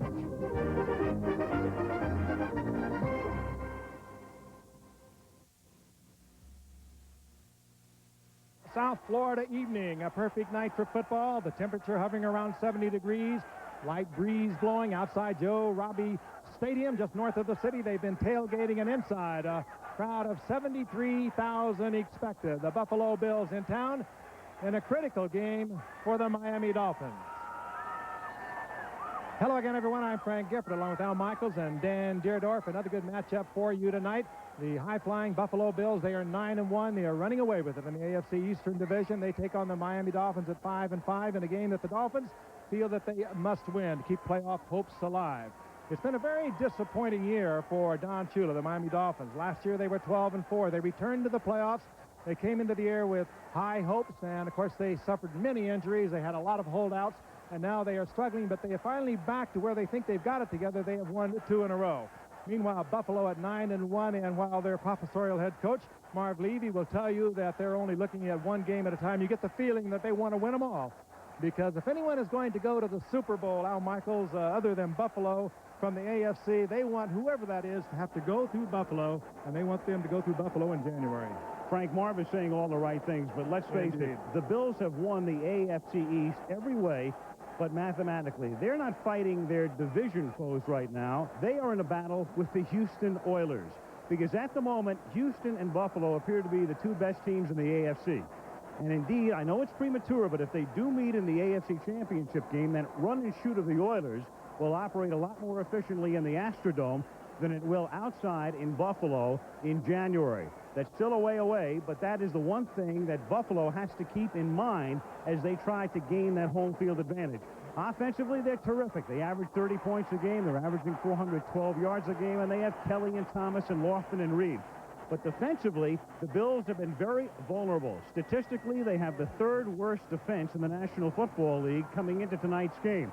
They are still minus the great defensive end, Bruce Smith. He is still on injured reserve, and their defensive coordinator, Walt Corey, summed it up this way. Missing Bruce Smith is like taking a great-looking suit off an ugly body. That ugly body tonight faces Dan Marino and the Miami Dolphins, and that, Dan, is no easy task. It's a big game for Buffalo for the reasons I detailed.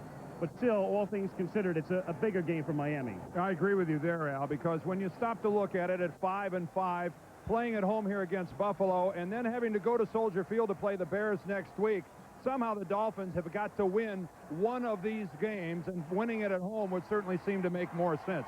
To beat Buffalo, it seems that the only way you can do it is to be able to run the football, and that is certainly something the Dolphins don't do very well. They're only averaging 79 yards per game this season, and that is near the bottom in the NFL standings. So who's the man of the hour? Well, it has to be Dan Marino. With Mark Duper and Mark Clayton at his side, this man will have to have the game of the year if the Dolphins are somehow able to beat the Buffalo Bills tonight. And in this great matchup of Marino and Kelly, we will see Kelly first because the Dolphins will be kicking off to the Bills. It's a breezy night, and the wind has blown the ball off the tee. The breeze in this stadium swirls because of the tunnels at either end, and it can be tricky kicking field goals in Joe Robbie Stadium. Pete Stoyanovich to kick off, and again the breeze has for a second time blown the ball off the tee. The Bills back to receive.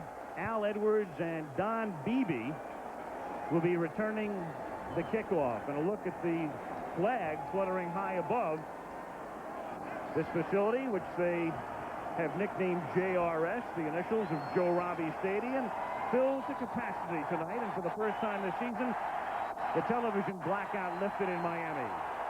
Stoyanovich puts it in the air, a good deep kick, and a touchback. Down by Edwards in the end zone. And now here come the Buffalo Bills, the potent Bills. Jim Kelly, so tough, injured his ankle early in the season, suffered a concussion, bruised ribs last week, all of that, but still, Jim Kelly every week somehow makes a start. Thomas and Gardner start behind him. Lofton having a tremendous year, and Reed, the wideouts, McKellar, the tight end. That's an excellent offensive line, but Parker is starting at left tackle in place of the injured Will Wolford.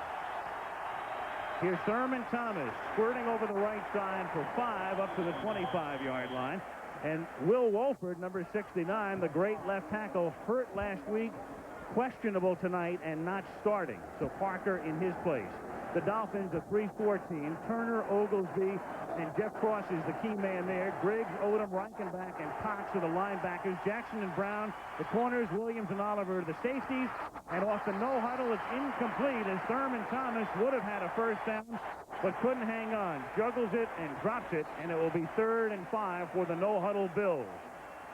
We often don't get a lot of time with the Buffalo Bills, but Glenn Parker he's in his second year. He made 4 starts last year. As we look at Kelly again, and a rare drop by Thurman Thomas. He is sure-handed.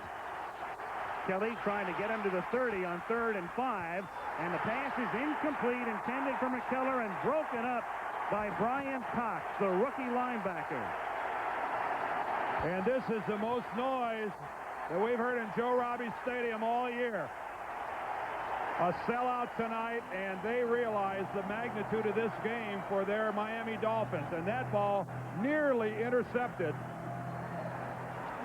That was very close. Cox got 2 hands on the football and almost got it. Chris Moore to kick for Buffalo, and Scott Miller, a rookie from UCLA, is back for Miami.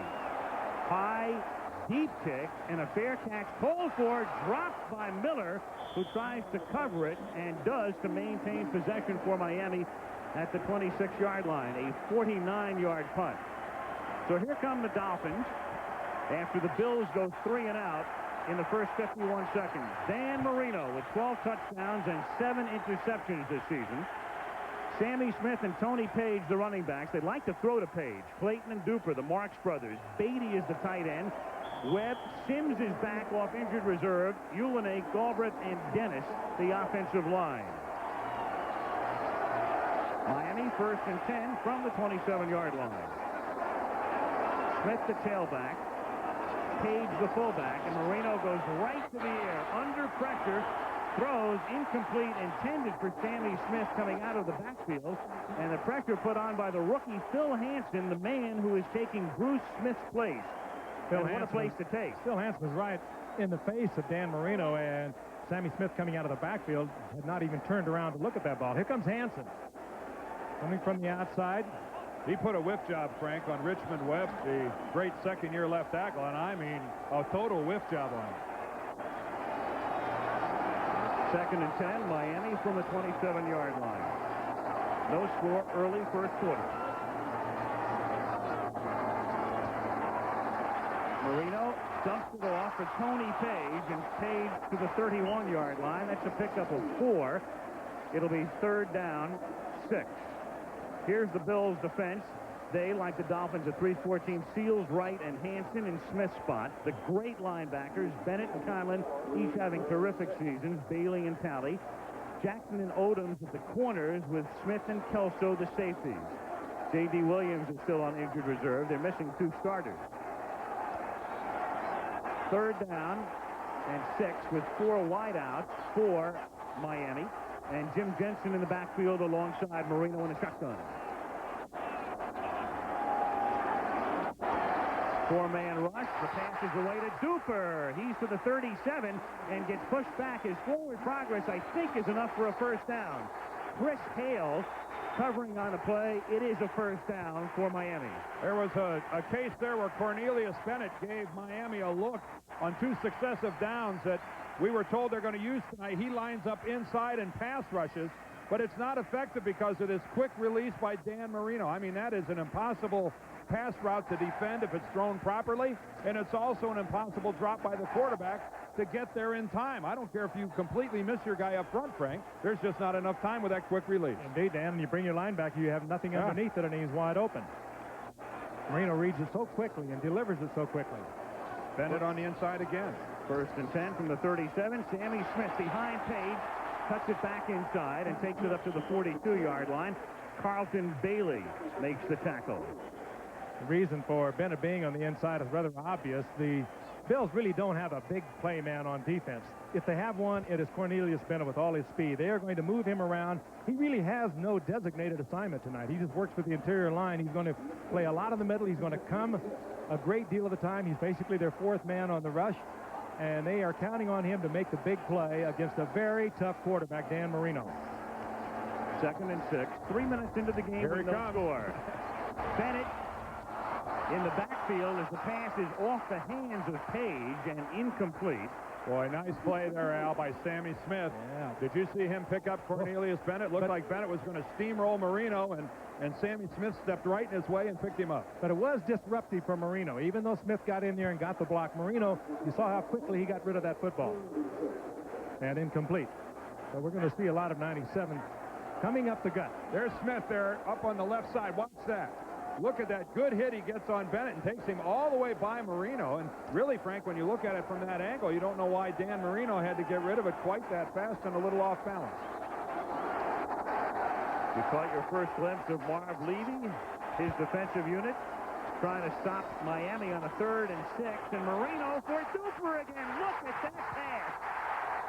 Out of bounds at the 17-yard line. Just perfect. Yeah, that's about all I can add to that, too, is, We watched him warm up. It's hard to believe. Chris Hale was supposed to get help deep.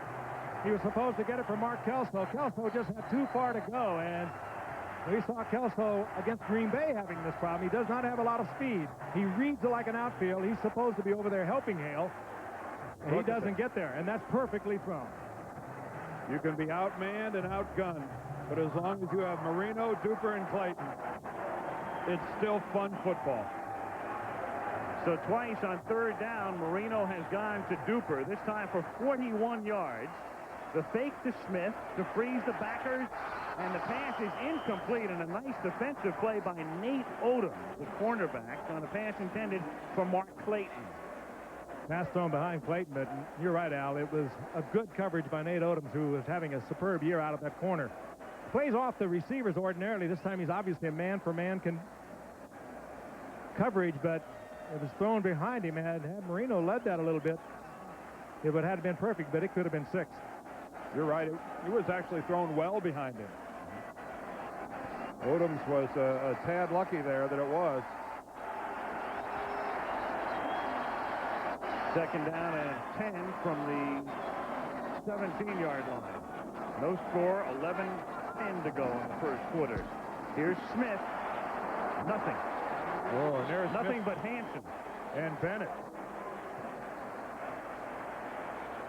Well, Bennett is effective in the middle, too, against the run. They'll use him probably 85 or 90% of the time coming tonight, but that's even very effective against the run, and he met him head on.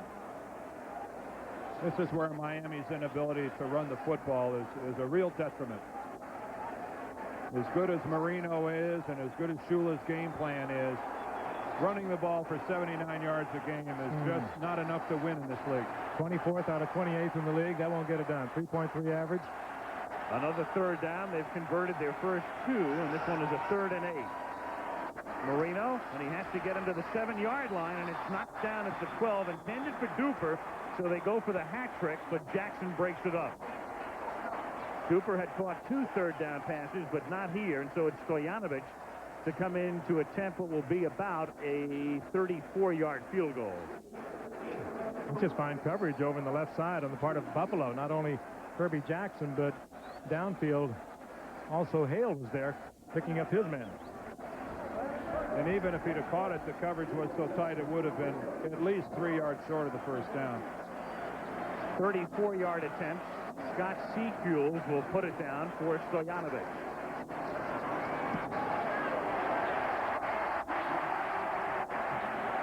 Pete Stojanovic gives Miami the early lead on the Dolphins' first drive. 10:18 to go, first quarter.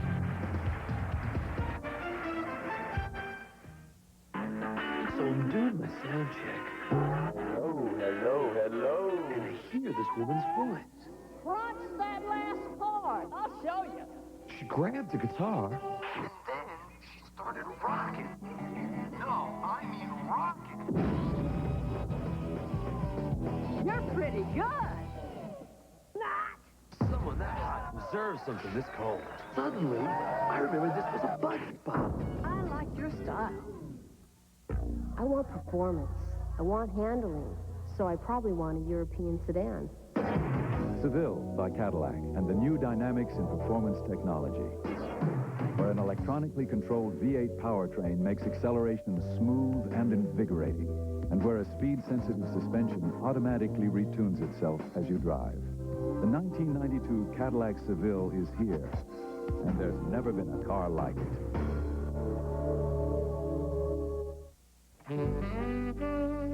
This is perfect. It all makes sense. I buy toys for my son, I give them to my son, he breaks them. That's his role. Everybody needs a role, that's his role. It's all part of the natural order of things. Now, when my father bought a toy, it never broke. How come? He never let me touch it. Relax. You're among friends. Levi's 100% cotton Dockers. ABC's Monday Night Football is being brought to you by Budweiser, the king of beers with that clean, crisp, cold taste. Nothing beats a Bud. By Cadillac and your local Cadillac dealer. Discover how substance is taking shape Cadillac style. By Alamo. There are over 4 million miles of roads in Alamo territory, and with Alamo, all those miles are free. And by Norelco, patented lift and cut shavers, we make close comfortable. 10:18 to go in the first quarter in Miami. Full house looking on, and they are noisy, and their Dolphins lead 3-0. Pete Stojanovic to kick off. His first kickoff was a touchback. This one a little shorter, taken at the goal line by Al Edwards. And Edwards takes it up to the 17-yard line. He was hit by Jarvis Williams first. So Buffalo, on its first series tonight, Marv Levy watched his team go 3 and out, but that's not that unusual. The Bills very often this season have gotten off to a slow, a stumbling, a staggering start. 2 instances come to mind against Chicago and against Green Bay, but before those days were done, a lot of points on the board for the Bills. And you notice it, Al, because when they go 3 and out, they're only out there for a few seconds and they're gone with the no huddle. First down from the 17. Here's Thurman Thomas. Gain of 4 up to the 21. T.J. Turner makes the stop. And before this night is done, Thurman Thomas will be once again the league leader in rushing, and he will be over the 1,000-yard mark. Thomas, there's not much more you can say about him as he gets it from Kelly and takes it up to the 24-yard line. When it comes to great backs in the league, it's he and Sanders and Neil Anderson, and here's the way it was at the start tonight. Emmitt Smith led Thomas by 7 yards, with 1 game extra having been played by Dallas, and Sanders is third. 3rd and 3 as Kelly throws to Thomas, and Thurman, who does everything, has a first down up at the 45-yard line, tackled by Jarvis Williams. I don't think I've ever seen in the secondary the first man that goes for Thurman Thomas come down with him. He is remarkable. He is an unbelievable shifting of his weight and speed. Here he is, just throwing something underneath. Kelly looks downfield. Nobody's down there. Get it out to Thomas, 4 or 5-yard pass. Thomas takes a breather, and Kenneth Davis, who's his understudy, picks up 15 and a first down. We got to be quick with those replays. So they give Thomas a little blow. He had 2 carries and a reception. Comes out, Davis comes in, and all he does is pick up 16 yards and a first down. At the 38-yard line. And so they leave Davis in the game. He wants to check with Kelly. And they call his number. It's a good thing he did. Minimal gain. 8.5 to go in the opening quarter. 3-0 Dolphins. Jeff Cross made the last tackle. Thomas really has that option on his own to come out after he carried the ball a couple of times. He'll take a little breather on the sideline, and he'll come back in whenever he wants to. 2nd and 9. Everybody in the pattern, and Kelly slings one to the far side where Don Beebe makes the catch before he is run out of bounds by Bestie Jackson. 11-yard gain. May not have come down with both feet in, but he was taken out of bounds by Jackson, and they'll mark it for the first down. I think he got both feet in as well. I think he got both feet down. That was a fine play by Beebe on the sidelines. And again, a strong throw by Kelly, who appears to be throwing without a lot of pain. There's the left, and there are the right hits. Yeah, that's an excellent throw by Kelly, and there is a good indication of how effective he is after the injury last week, because that long out pattern would be the one that would really hurt. Further review, play stands as called on the field, completed pass for first down. That ball actually takes a great deal more effort to throw it than does the high fade pattern down the sideline. That's the one that has to have a lot more velocity on it, and he threw it well. Howard Rowe, our referee tonight, first down at the 26-yard line. Thomas is back in the game. He was in the slot, goes out into the pattern, and the throw is incomplete over the middle, intended for Andre Reed, who does spend a lot of time over the middle. 2nd down. That time, Thomas lining up as a wide receiver. He really makes this no-huddle offense work, because you don't have to change personnel, because he can line up as a setback, he can line up as a wide receiver, a slot back, come in motion, he can do it all. He lines up next to Kelly in the shotgun on 2nd and 10. Kelly fires, and that's incomplete, intended for James Lofton, who got hit as the pass arrived. Michael Magruder with the coverage. That Lofton tried to handle with his hands, Dan. He knew he was going to get hit, with his body rather than his hands. Ordinarily, he would catch the ball in his hands, but he knows he's going to get hit, so he tries to take it in the body so he can hold on to it. But a ball that should have been caught. 3rd down and 10. Kelly over the middle. The open man is Reed, seeking that first down, and he gets it. Andre going right for the stick, has the first down at the 15-yard line. This is a case where when you're Magruder there, number 28, you can't settle down and wait for the receiver to come to you. You've got to take the chance and attack. That's how Magruder kind of settled back a little bit and gave Reed the momentum. 1st and 10 at the 15-yard line. Through the middle goes Thomas. A gain of 5. He takes it to the 10. T.J. Turner makes the tackle.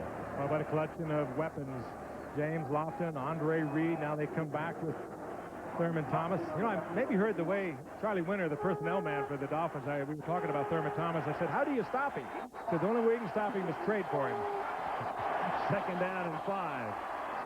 The pass is caught, and it's a touchdown. That's what Charlie had in mind. And appropriately, well, he did just about everything else on the drive. Thurman Thomas. And the crowd boos because he spikes the ball.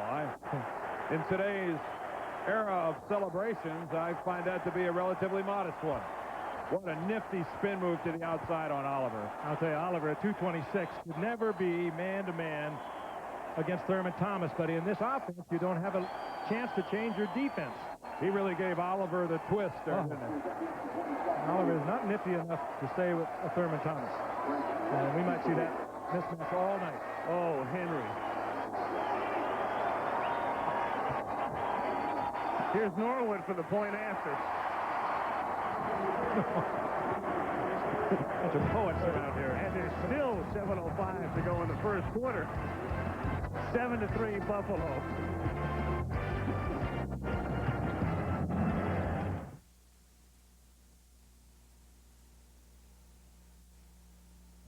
A true driver's car in a luxury coupe? Sounds to me like you're talking import. The Eldorado Touring Coupe by Cadillac. In the fraction of a second it takes to depress the accelerator, you'll acquaint yourself with the surge of its V8, the adaptability of its speed-sensitive suspension, and reacquaint yourself with the pleasures of driving. The 1992 Cadillac Eldorado Touring Coupe is here, and there's never been a car like it.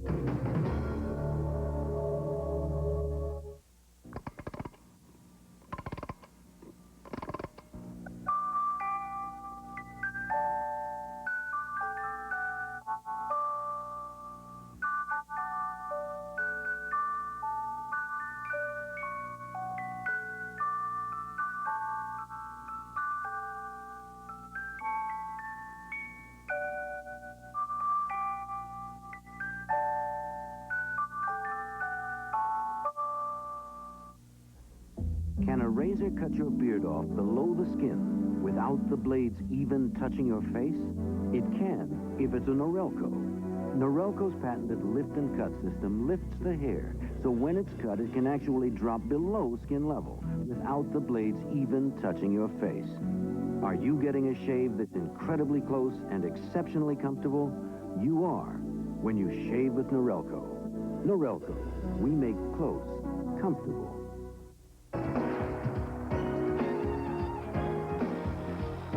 Come on, let's take this out of the Skins game. Thanksgiving weekend on ABC Sports. Joe Robbie Stadium in Miami. This facility opened in 1987. Named after the founder of the Dolphins and the man who put the deal together to build it. Filled the capacity tonight, 7-3. The Dolphins on top as they get the ball back. Logan and Craver, Logan in the foreground to receive the kick. And again, the wind has blown the ball off the tee for Brad Dalwiso. Dalwiso was picked up very early this season from Atlanta just to kick off. 11 plays, and you see only 3 minutes off the clock with that no-huddle offense. Even when they keep the ball for a while, they don't use much clock. And I guess Buffalo's going to have to consider getting their safety up to put a finger on the ball and hold it for Dalwiso. The wind has been blowing here in Miami all day and is showing no signs of letting up. It's especially strong. I mentioned the tunnels at either end of the stadium, right down the middle of the field, and of course that's where the ball is spotted right now. Here we go. Dalwiso's kick taken at the 11-yard line by Mark Logan. He brings it back to the 34. Marino and company go to work at that spot with a little under 7 minutes to play in the opening quarter. Buffalo leading 7-3, and now it's time for our regular feature on what's new in the world of sports science and technology. Sports and Science Converge, brought to you by AT&T, sponsor of the '92 U.S. Olympic team. What unique training tool is World Heavyweight Champion Evander Holyfield using to prepare for his upcoming title defense? The answer in a moment. Hidden Valley Ranch of Thousand Oaks. Are you waiting longer for calls to connect? Fabricon Carousel Company in Glendale. Are you saving less than you'd hoped since leaving AT&T? We want you back. AT&T Pro Watts. A discount plan with very competitive prices. Switch now and get 1 month of long distance free. We want you back. Call 1-800-222-0400. A special resistance-based training harness has been developed exclusively for Holyfield to build up shoulder strength and punching power. Help me enforce endurance-wise. Usually, my shoulder's the first part of the body to get fatigued.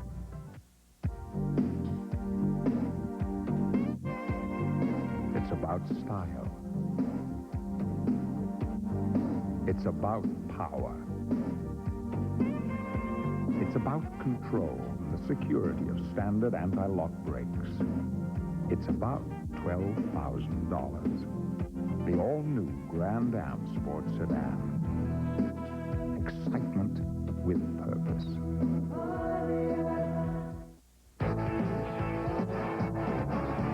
The Niners head to Hollywood, the Rams are set to fight. It's a shootout in the West coming here Monday night. Walt Corey, the defensive coordinator, we mentioned Buffalo statistically third worst in the league, but it did come with a qualifier. Their defensive unit is on the field so much because the offense takes so little time to score. So they work overtime. Right now, Buffalo on top by 4 as the Dolphins begin this drive from the 33-yard line, and it is Sammy Smith getting out to the 38, pickup of 5. Phil Hansen chopped him down at the line.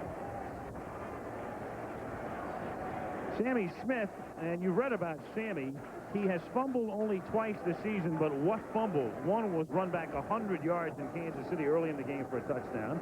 The other cost them a good chance for a victory against Houston, and you heard about the fan reaction. He missed practice and he was fine, but he seems to have everything back in order now. At least Don Shula hopes so.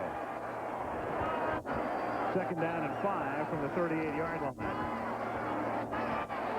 The pass is caught and then dropped by Clayton at the 48-yard line. And they're going to rule it a catch, I think. Greg Beatty, I think, came up with it. Well, I think he had possession. He had taken a couple of steps, and Marino almost knocked Clayton down with it. Clayton was looking to see where the defense was setting up, where the zone was setting up. He took a peek, and Marino delivered it, and he just got his hands up to protect himself. The rule is both feet. Oh, they're going to take a long look at this one. I think we can possession. I think we can count on Bill Fetty, our replay official, to take a good look at this. You must have control, and you must get both feet on the ground. It's that simple. How hard does Marino throw? That's the perfect illustration right there of all the passes we've ever seen. Look at the chalk come off the gloves. Play is called on the field, completed pass, fumble, and re-recovered by the offense. Play is under review. There's a perspiration. Those were the gloves. That was either chalk or smoke. I don't know which one. Kenny and Craig, how about one more look at that, if we could? I think it's very, very close. It'll be really close in slow motion, but I think he had both steps. He catches the ball with both hands. Now he's going to try to put it away. He's trying to put it under his arm, and he loses it. He was getting ready to run with it. I think the critical thing here is that it was ruled a catch on the field. Did we see anything there that conclusively give Mr. Fetty enough reason to overturn the call? They're going to bring it back. Well, Howard Grove checking with the head linesman. After further review, we've got a reversal. Pass is ruled incomplete. Brings up 3rd down. If I had to take a guess, the deciding factor would be that when the ball came into Clayton's hands, you could see it juggled just a bit. Initially, but it sure looked to me like he was trying to put it under the right arm, as any running back or any receiver does just before he makes contact. The ruling is no possession. They bring it back. It comes back to the 38-yard line. It is going to be third down and a long 5 with 5:43 to go. I'm just not sure that I saw enough there to overturn what was called on the field. Very close. 4 wide receivers from the shotgun.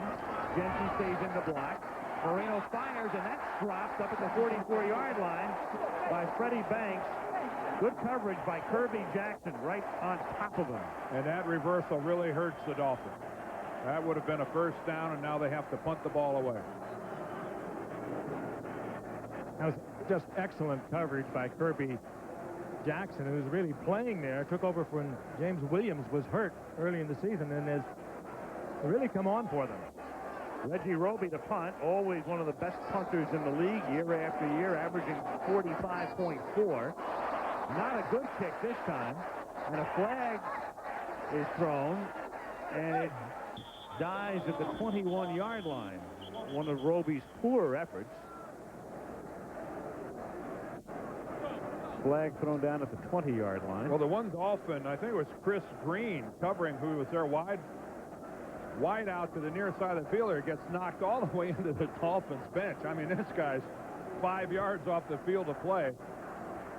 And that was in the vicinity of where the flag was thrown. Actually, there are 2 flags. There's one at the line of scrimmage, and there's another flag down at the 20. So you have, I'm sure you have 2 separate penalties there.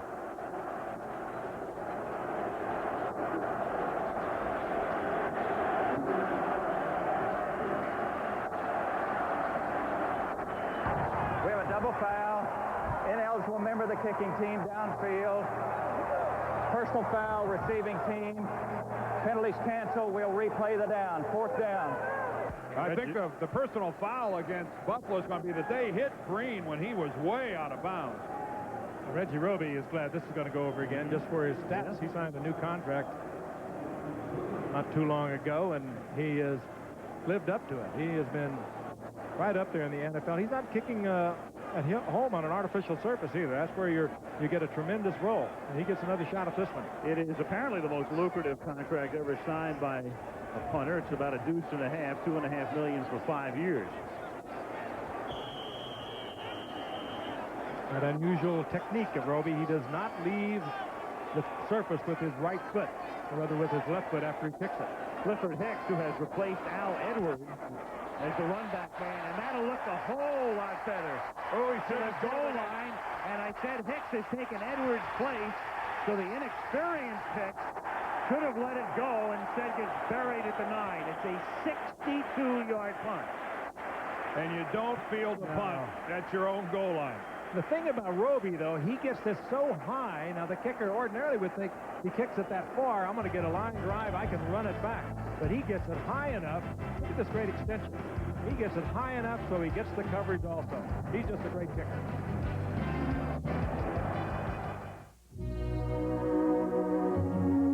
Introducing the world's newest superpower, the Pontiac SSEI. With the decisive power of its supercharged engine, it takes its place among the most respected performance sedans in the world. The supercharged Pontiac SSEI. A higher level of excitement.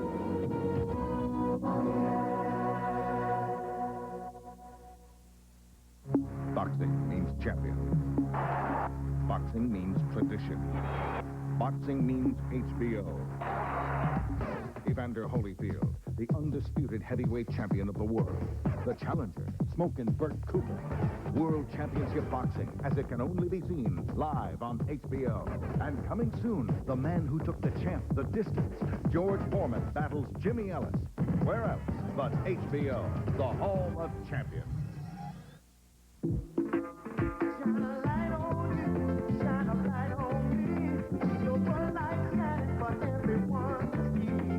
When you're looking good, you want Bud Light. The clean, fresh taste won't fill you up and never let you down. You got it, you feel it, you know you got it right.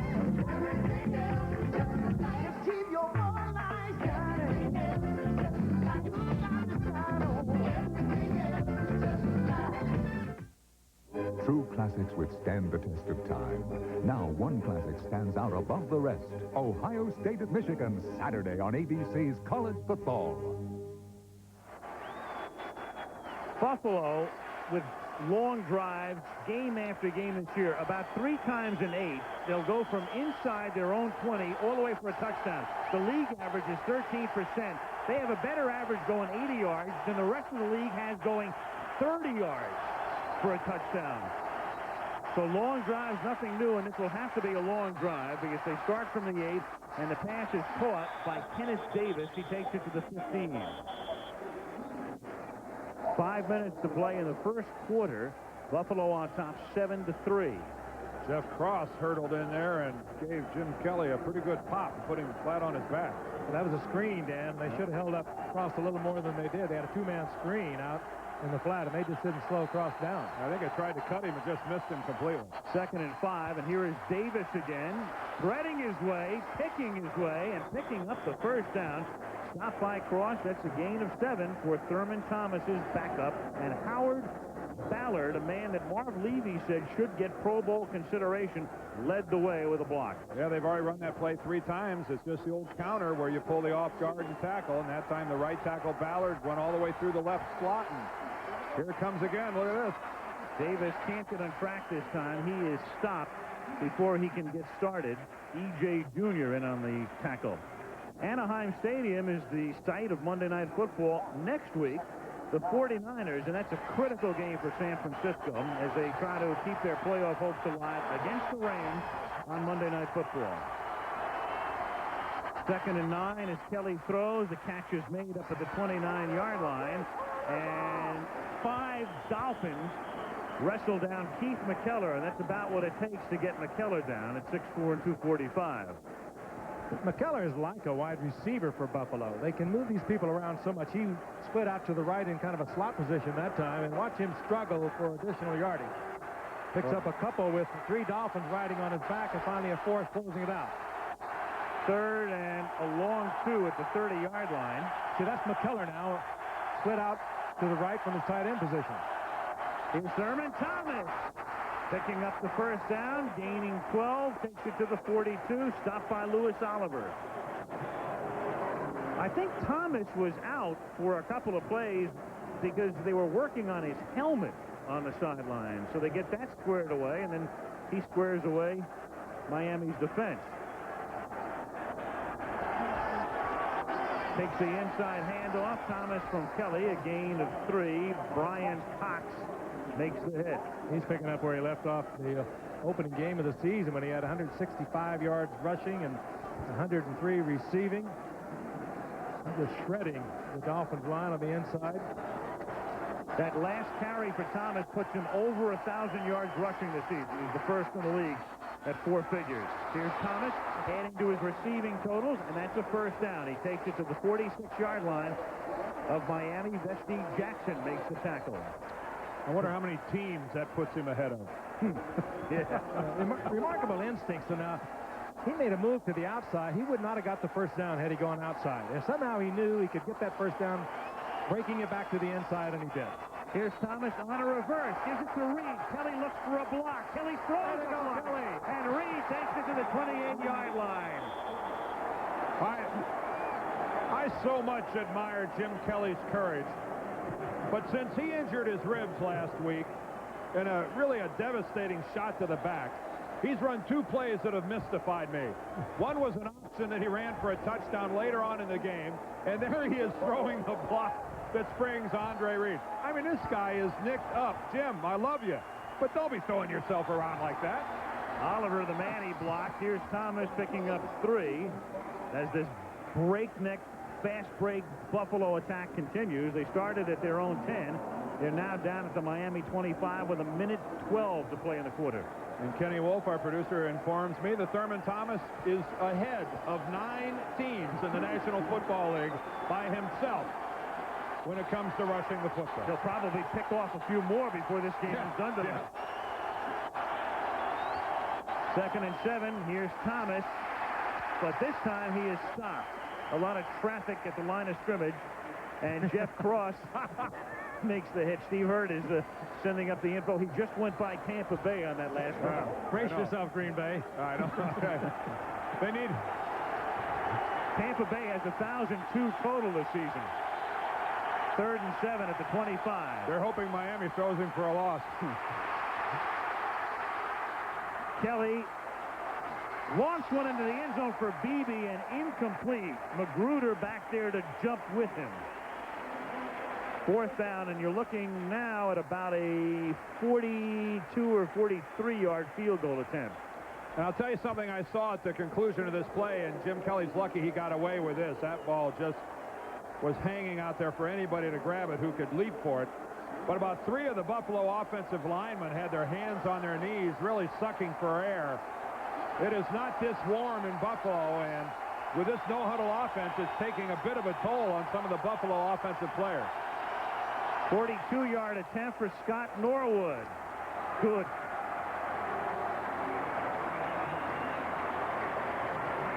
"17 seconds left in the quarter as Scott Norwood gets high-fived from Kelly, and Buffalo is on top by a score of 10-3. Well, Wembley Stadium in London was the site last spring for the first World Bowl 91. London against Barcelona, and Stan Gelbaugh was the London quarterback that afternoon. Of course he was. Oh, yeah. Completing a pass here. He was the offensive MVP of the game. Look at that crowd. Well, you know what happened to Gelbaugh. He signed with Phoenix. He played against the 49ers yesterday. He threw a touchdown pass here, and he had a chance to win the game, but the 49er defense stiffened at the end. And Gelbaugh talking about going back to the World League. ABC will cover the World League this year again, March 22nd, 1992. Our network will cover 2 games per week. The New York, New Jersey Knights and the London Monarchs will open things up. And the one difference this year in the World League is I think you've heard about the NFL and the paucity of quality quarterbacks. You're going to see teams sending a lot of their 2nd and 3rd team quarterbacks, like perhaps Todd Marinovich, to the World League. You know, it had a remarkable success in Europe. I think overwhelmingly so, considering what they thought it would do. And I think, you know, if the league serves the purpose of being a training ground where some of these young quarterbacks in the NFL today can sharpen some of their skills, because let's face it, I think the development of young quarterbacks and the talent of some of the young quarterbacks that are out there, and there's a look at Gail Gilbert, I think it's at an all-time low.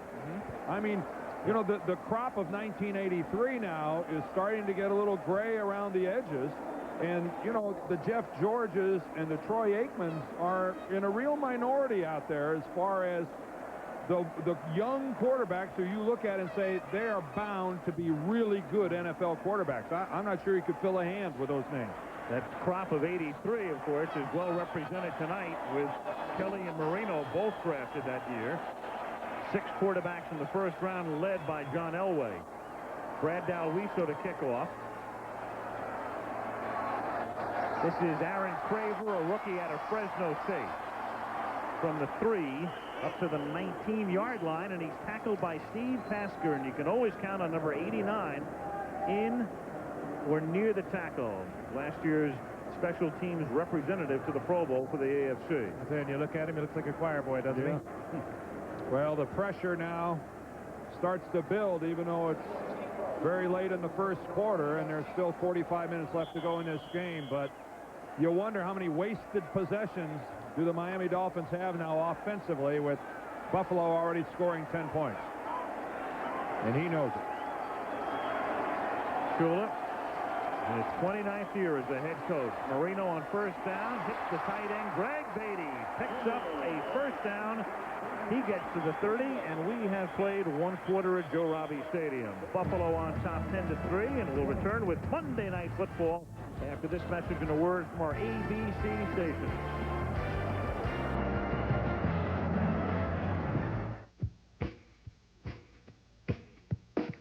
You have a different view of life.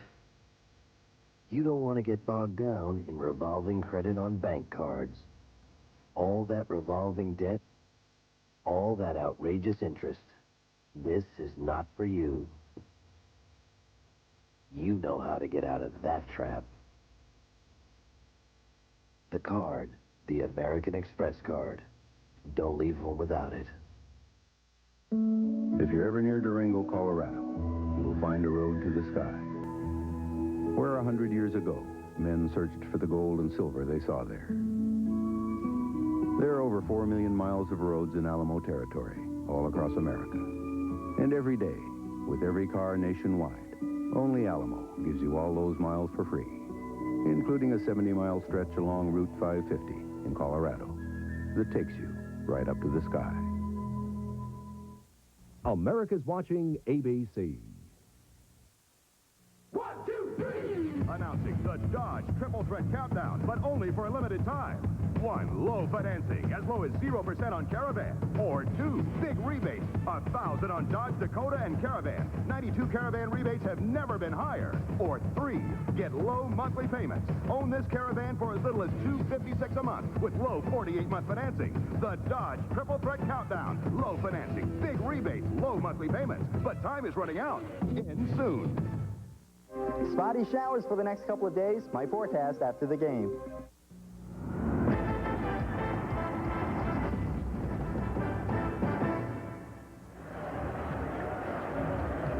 Looking down from the Goodyear blimp, Spirit of Akron from its base in nearby Pompano Beach, Florida. Hovering high above Joe Robbie Stadium in Miami. Beautiful mid-November evening. And we start the second quarter. Al Michaels, Frank Gifford, Dan Deerdorf, 10-3 Buffalo. Very important drive here for the Miami Dolphins. Last drive they had, they lost a first down at midfield. It's important that they get on the scoreboard on this one. First and 10, Miami from the 30. Here is Sammy Smith. Stopped at the line of scrimmage. ABC's Monday Night Football is being brought to you by Chrysler Plymouth, a division of the Chrysler Corporation, and by Bud Light. Everything else is just delight. Second and 10 as we take a look at the numbers through the first 15 minutes of play. Some of the numbers anyway. Buffalo's play selection, Miami's play selection, and the composite figures dominated by the Bills. And even dominating in time of possession, something they regularly lose. And splitting the yardage between passing and rushing. And really dominating on the ground, 79-11. Second and 10. Marino doesn't do this very often. Picks up 5. Nor well. Nor willingly. That is only the 19th time that Dan has carried the ball in 11 games this year. Marino's had problems this year that he hasn't had in the past.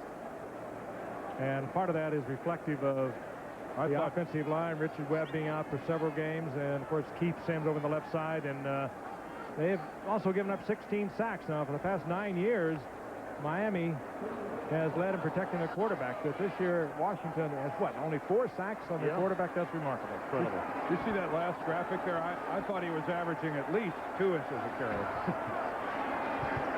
His third and 5 and a first down. Mark Clayton tackled by Kirby Jackson. First down, Dolphins. And if he'd have taken about one more step backward, he might have lost his first down.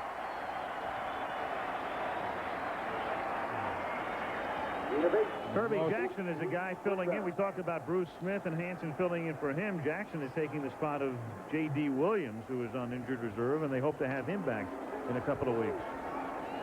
Everything seems to be working well for Buffalo in terms of getting people back at the right time. Of course, Bruce Smith, as we told you, looms on the horizon, probably 2 weeks away. Second and 10, Marino fires over the middle. The catch is made by Tony Page, and he has a first down, taking it to the Buffalo 44-yard line. When you look at a guy physically, Tony Page is a classic case of, if you looked at him, you wouldn't think he'd be the type of receiver he is. He is short, he is stocky, 5'10", 235, but he runs beautiful routes, has soft hands, and he's pretty doggone nimble for a guy that looks closer to a bowling ball than he does anything else. That's his 36th reception. That's the best of his career. He had 35 over the last 2 years. And in many ways, he is the leader of the Miami Dolphin football team. First and 10 at the 44-yard line. Marino with a quick release. The catch is made on the near side by Mark Clayton. Covered by Leonard Smith. Perfect pass. A quick release. Marino fired it in between two defenders in the Buffalo Bills zone defense, and that's what Walt Corey was saying. I'd love to play man for man.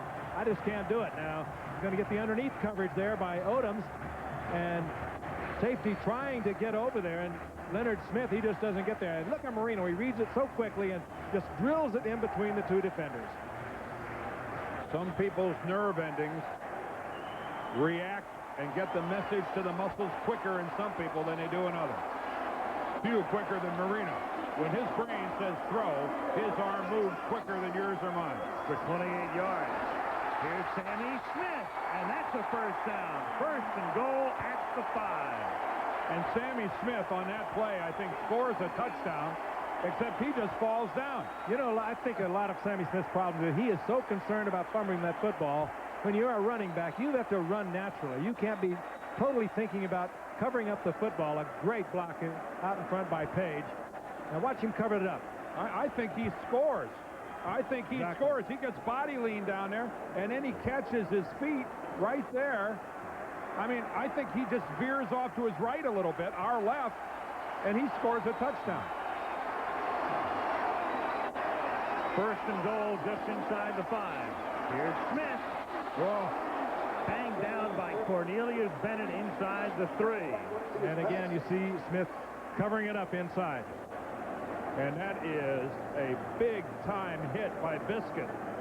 And there's the best indication of how well Sammy Smith is covering up the ball. Look at Bennett Flo, stop, react back inside, and put his helmet right on the football. Smith going about 230 pounds. He even got a yard or so after the contact. Cornelius Bennett having, I think, the best year of his career. 10.5 to play in the half. Second and goal. Buffalo up by 7. Smith again. Gets pushed back just short of the goal line. Bennett, for the moment, saves a touchdown. Third and goal inside the 1. When I saw Smith, and Frank, I bet you agree with me, I thought that was a touchdown. I thought he had enough forward momentum, and I thought he was in a proper position that when somebody hit him, he was going to take him into the end zone. Watch Cornelius Bennett right here, and look at Smith raise up, and Bennett doesn't go back into the end zone. Wow, what a great demonstration of strength by number 97. Just talking about the size of Smith, 230 pounds, and Bennett just stood him up. Third and goal from the 8-inch line. Smith again. Touchdown. Tony Page with the block. Again. And what a sweet spike there by Sammy Smith, who scores incredibly his first touchdown of the year. And Don Shula gives him a huge pat on the back by letting him carry the ball 3 consecutive times on the goal. Exactly. He gave it to him 3 times down here. Watch the block by 49. Page. Boom. Out goes Jackson to the outside, and breaking behind it, Sammy Smith covering up the football, but that's Don Shula's way of saying, I'm with you, kid. And Keith Sims just activated for this game. The second-year guard had a good block. Stojanovic boots it through. 9:33 remaining in the first half, and this game starts out like the track meet we expected. Back with a sprint relay in a moment.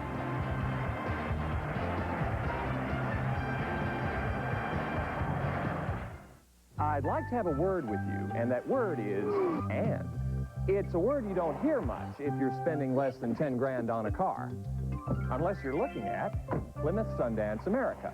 It gives you an automatic transmission, and air, and a stereo, and a driver's airbag, and the owner's choice protection plan.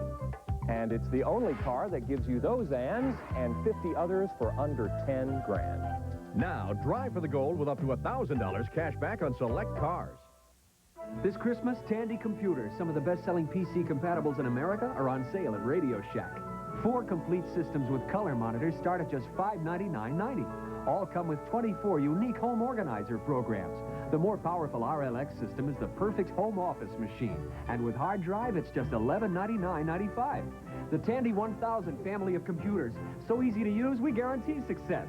Radio Shack, America's technology store. Is your car shaking, rattling, or rolling?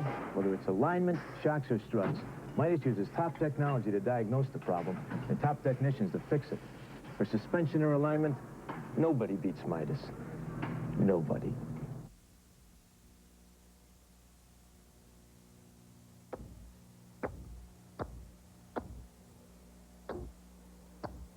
The Polaroid one-step flash. Now under 30 smackers.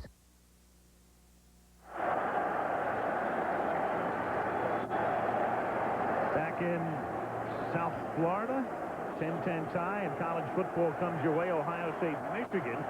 First half of the doubleheader on Saturday. That's noon Eastern. Then Cal Stanford. Most of you will see that. Some of you will see Washington State, Washington. They've always called the Cal Stanford game the big game, and everybody laughs. It's a big game this year. This year, it's a big game. I'm sorry, where I come from, Ohio State, Michigan. I beg your pardon.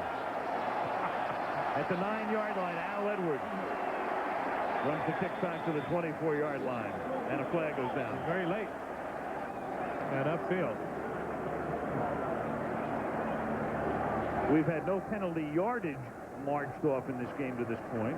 Not unusual with Miami. They're the least penalized of the teams in the NFL. Or back to that position that they're faded from for the past couple of years.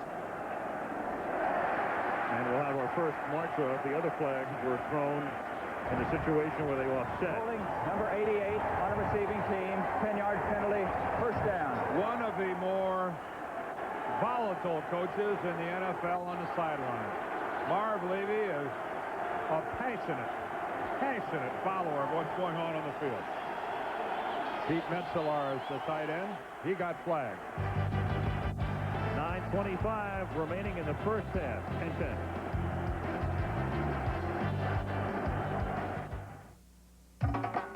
When you play the game, you're looking good. That's the Bud Light way that understood. When you're looking good, you want Bud Light.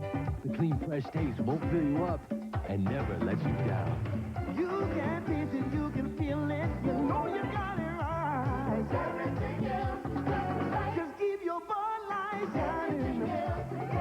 You got to shine on.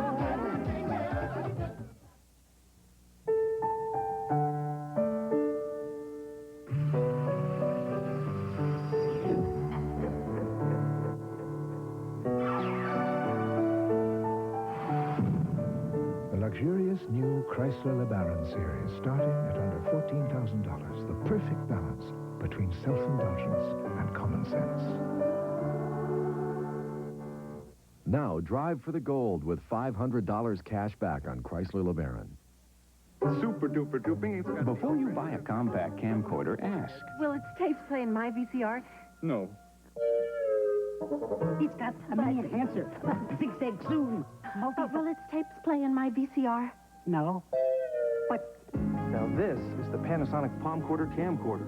Will its tapes play in my VCR? Yes, it's VHS, so its tapes can play in all VHS recorders. Will its tapes play on my VCR? It will when it's the Palmcorder from Panasonic. The 49ers are battling to stay in the playoff picture, but the arch-rival Rams are focused on revenge. They meet next week on ABC's Monday Night Football. 9:25 left in the first half in Miami. Dan Marino has just guided the Dolphins down the field. A 10-10 tie. Talking to John Sandusky there on the left, the offensive line coach. They're going over protection. And the Bills take over now at their own 13-yard line, 1st and 10. As Jim Kelly retreats, throws up to the 19. The catch is made, and the price is paid as well, as Andre Reed gets knocked back by Louis Oliver. The crowd goes into a loo. Sounds like a boo up here, but very popular player here. Of course, a Florida Gator. Louis Oliver. 2nd and 5 from the 19. Four-man rush, and the catch is made as Kelly hits Don Beebe for a first down. He's knocked out of bounds by J.B. Brown up at about the 30. And again, the no-huddle offense, it keeps the same personnel on the field. You get a lockup on great speed with Beebe against J.B. Brown, and J.B. Brown laying way off that speed. Beebe gets the first down. Thomas with that towel flapping as a setback, and Thurman for a first down at the 45 into Dolphin territory. That's a 30-yard gain, tackled by Vesti Jackson. He might not have the greatest speed in the world, and O.J. Simpson would have been in the end zone with that one, but O.J. might not have been able to get where he got. He's remarkable, the way he can shift, the way he cuts. Here he gets into traffic right at the line of scrimmage, gets away from one Dolphin there, plants that left foot right back against the grain. Kenneth Davis now spells him as Thomas comes out after picking up 65 yards on his first 9 carries, and Davis gets 1 to the 39. His best game thus far of 6 100-yard games this season was against Miami in the opening game of the season, 165 yards. 2nd and 9 from the 39. Reed makes the catch. His forward progress takes him to about the 33. It's going to be 3rd down and roughly 3. Oliver and Jackson make the stop.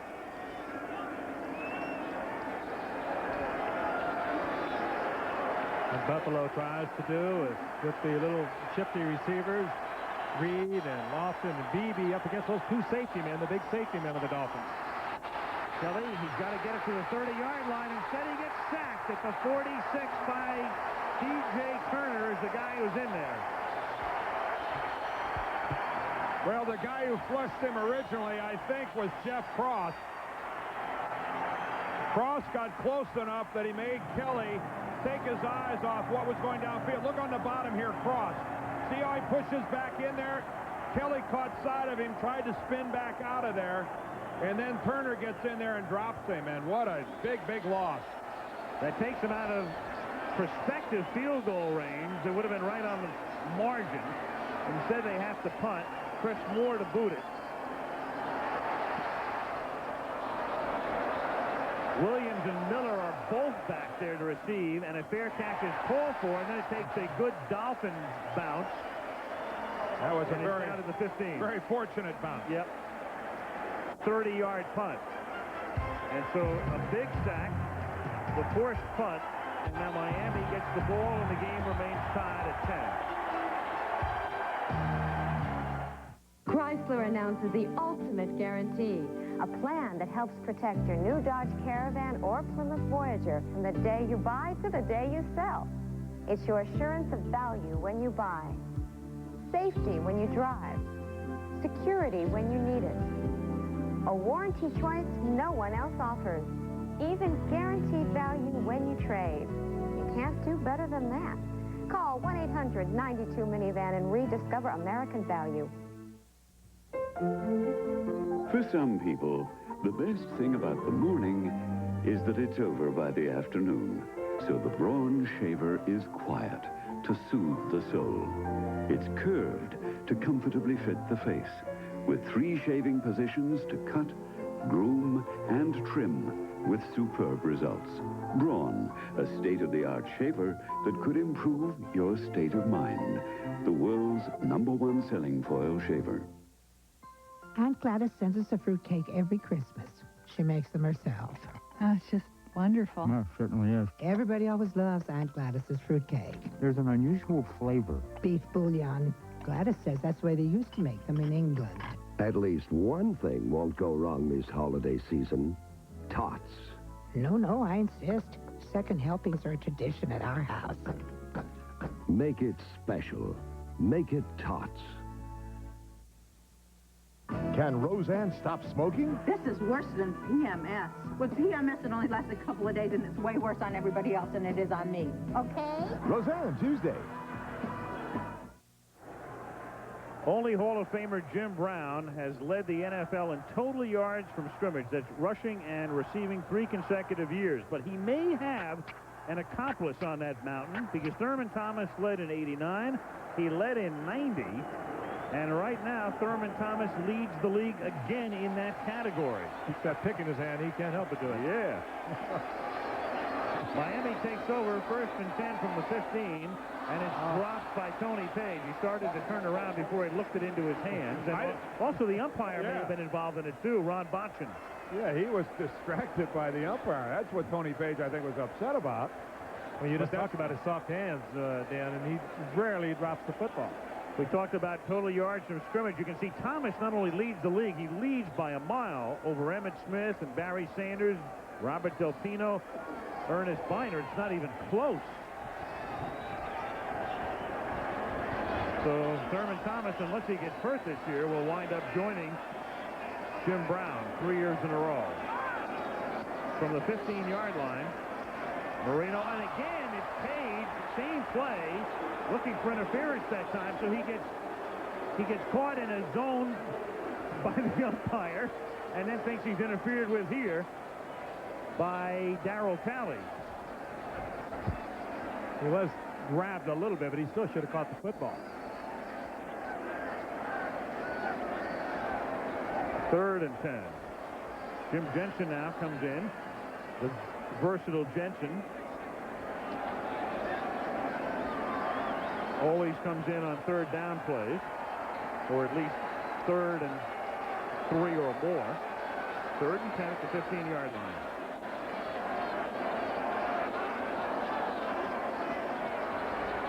Four-man rush, and Marino has the ball dislodged. It's a live football and a touchdown for Bennett. Bennett forced it, recovered it, and scored. Walt Corey said, I'm going to look for our big plays from this man tonight, Cornelius Bennett. He's all we got that makes the big plays. With Bruce Smith gone, he's having a great year. He's used him in the middle. He came right up the gut, just stripped the ball from Marino, and gets his 6th. 97. Now they got him out on the outside. And he just spins around Dennis. And the ball. Look what I found.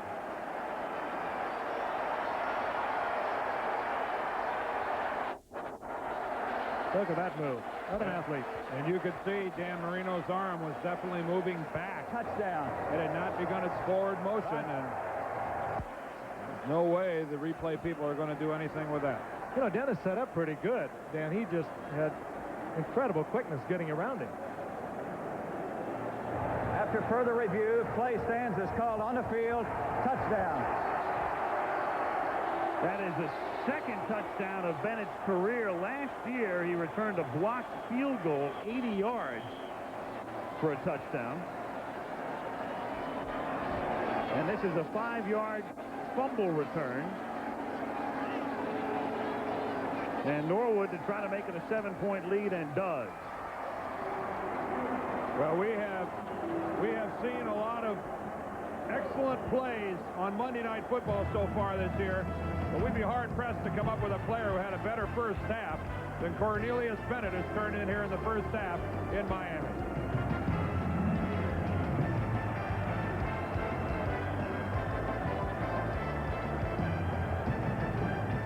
Golf's best play the Skins game Thanksgiving weekend on ABC Sports.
perfect balance between self-indulgence and common sense.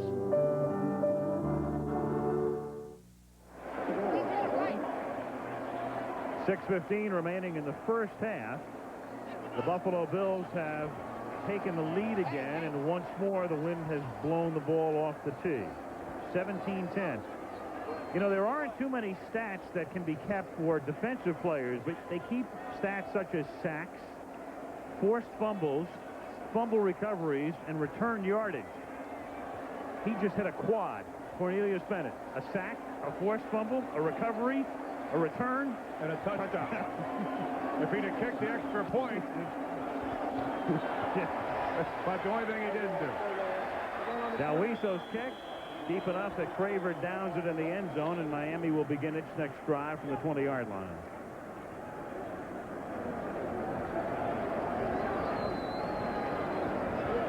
Dolphins, you know, it's a funny thing. We saw Miami on a Monday night in preseason, and I remember Don Shula telling us this is the worst situation he'd ever seen on the verge of a season in terms of injuries and holdouts. They were in desperate shape. Look at all of preseason, Marino didn't even handle a drive for a touchdown. They had guys holding out. They had people hurt, and they got off to a slow start at 3-5, but now he says we're as healthy as we've been all year. First down from the 20. Marino throws, and it's intercepted by Kirby Jackson at the 36. And he takes it down to the 24, and another big defensive play for the Buffalo Bills. You play a good football game, and that's exactly what the Miami Dolphins have done so far until the last two plays. On successive plays, they had a fumble that was returned for a touchdown, and on their very next offensive play, an extremely poorly thrown ball by Dan Marino right to Kirby Jackson. Marino, again, we talked about it earlier, flushed out of the pocket, and now he sets up and he tries to get it in to the zone, tries to get it into the tight end, Beatty. And you said, Dan, a poorly thrown ball. Now Buffalo on first down, and this is a key series for the Miami defense as Thurman Thomas gets 5 to the 19-yard line. Well, the last time the Dolphins were on defense, remember they came up with a big sack of Jim Kelly that forced them out of field goal range. They need something similar to that now. I think Marino was telling Clayton he should have broke that to the sideline. 2nd and 5, and here's Thomas again, puts his head down, takes it to about the 15, and is a little short of the first. 3rd and 1 or less. Yeah, you do. More often than not, when you see a ball thrown like that, automatically assume that it's a poorly thrown ball by the quarterback, but it's a team game. I think, Dan, he was telling Clayton, if you'd have broke to the sideline, that cornerback would have stayed with you, and Beatty would have been open. And because Jackson, who intercepted the ball, was not the man recovering, not the man covering the receiver that Marino was throwing the ball to. When Clayton took it upfield, it made Jackson a free man. 3rd and inches, and Kenneth Davis picks up 4 yards on a first down at the 11-yard line. With 4:40 remaining in the first half. We had a talk with Marino, you'll see at halftime last night. He's one of the most competitive guys you'll ever meet. Also, I guess one of the richest now with his new contract. 2 of the richest quarterbacks in the game competing here tonight. We'll talk about that, too. Thomas straight ahead. He gets to the 6-yard line. Stopped by David Griggs. It's going to be 2nd and 5. Joe Robbie Stadium has become suddenly quiet. Goodyear Blimp Spirit of Akron providing the shot from above. Bills line up at the 6. 2nd and 5. Thomas again. Thurman gets to the 3. It's going to be 3rd down and about 1.5 yards for the first, and 3 for the touch. Cox and Cross in on the hit. I think Glenn Parker is hurt. He got up hobbling, and remember, he's playing in place of the injured Will Wolford. You see him really hobbling up to the line.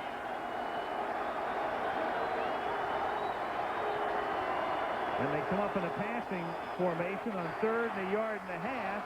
And Kelly has to throw it away. And they got to get Parker out of there. You could see that Kelly had to throw the ball away because Parker's man was right in his face.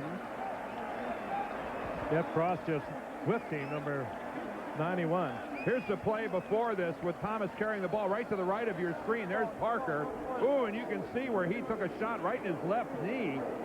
Ooh, and he clutches it. And I don't know how he summoned up enough strength and I guess stamina to get back in there and play that last play, but he hurt his team in doing so. He did, I think, Dan, because Jeff Frost just flew right by him. They should have pulled him. 21-yard field goal attempt for Norwood is good.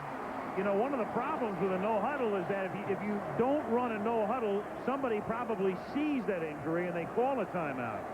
But they got to the line, as they always do, so quickly and wanted to run off the play as they do on 3rd and a yard and a half, and nobody was able to catch it.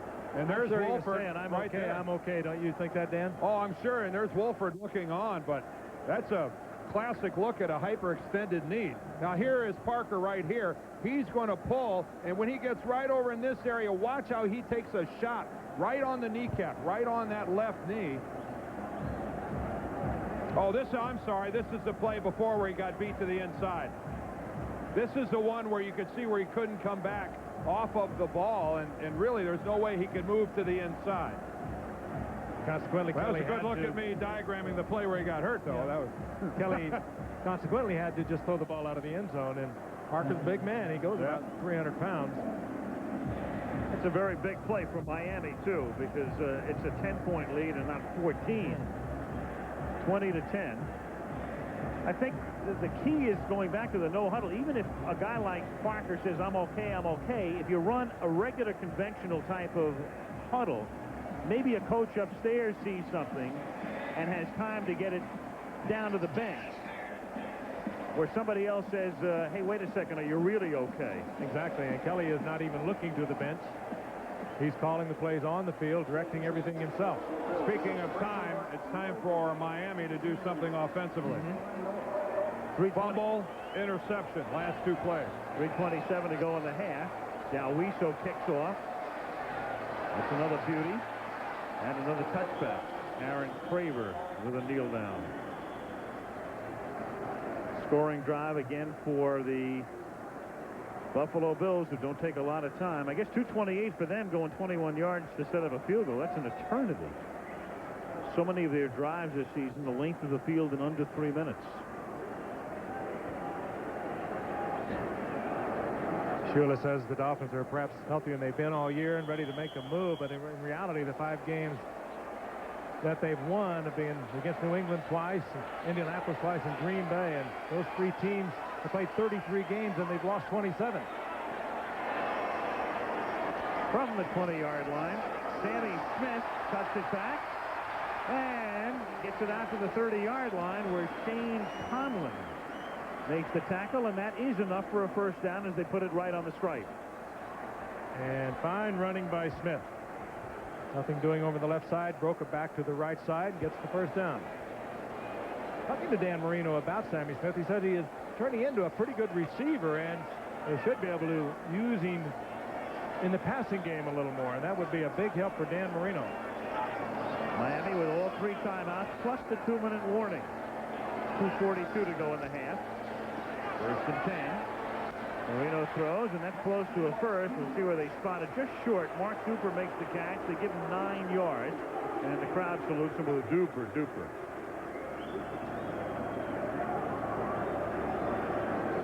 Again, one of the few times you're going to get the single coverage, and Jackson laying off, respecting Duper. Duper perhaps should have taken that up a couple more before he took the angle to the outside.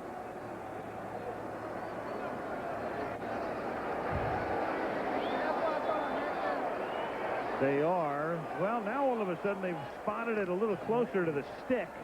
He gave him a much better spot out of it. Yeah. They might want to look at that, bring the chains in to look at it. Yep. I think that's a good spot by the officials the way it works out, but I still think it's a little short of the first down. Take a look at it again. I say that because on the preceding play, the ball was directly on the chalk. Now the nose of the ball is on the 40-yard line. And it is second down. It'll be second down and an inch and a half. But again, the way Jackson was laying off Duper, he could have taken that up a couple of more yards and picked up the first down easily. Clock running, 2:25. Looking for the first down is Smith. He gets it. He gets it out to the 42-yard line.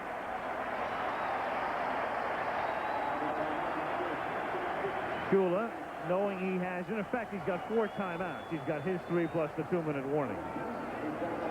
But they want to get one play off before the 2-minute warning if they can, or at least they came up as if they wanted to. And Marino doesn't know how much time's left on the clock. Yeah, that was unusual. Yeah, Dan was barking out signals and acted like he didn't know they were just a few seconds away from the 2-minute warning. 2-minute warning. He still has his 3 timeouts. First and 10 from the 43 when we come back with Buffalo up by 10. You never know when you'll need to investigate rental car rates. When relatives come to town for a weekend getaway. Or when your car's in the shop and you don't want to get taken to the cleaners. Let's say you're looking for a midsize. All right, you're looking for a midsize. May I see something in a compact? Or really stretch out in this roomy, comfortable Dodge Caravan. Just $39.95 a day with unlimited mileage. For reservations, call 1-800-800-4000. I've got a secret. One of these is full of real live birds. The other's a Hitachi Ultravision TV. And thanks to Ultravision's ultra-clear, ultra-sharp, ultra-bright picture, you probably can't tell which is which. Is the suspense killing you? Okay, I'll show you. Ta-da! Ultravision, only from Hitachi.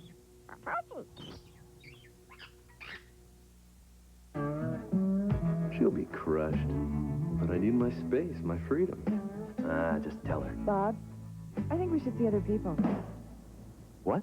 Why don't you know what you've got till it's gone? But we're so perfect. Why ask why? Try Bud Dry. It's dry brew, not watered down. She'll be back. To drink light, yet satisfy completely. So while love isn't easy, I'll give you one more chance. refreshment is. 2 minutes to go in the first half. Buffalo 20, Miami 10. First and 10, Miami from the 43-yard line. They have all 3 timeouts left. Dan Marino sends Mark Clayton in motion and gives the ball to Sammy Smith. He's into Buffalo territory on a first down at the Bills' 45-yard line. Dwight Graham makes the tackle. They won't use a timeout here. Marino leads them up first and 10 at the 45.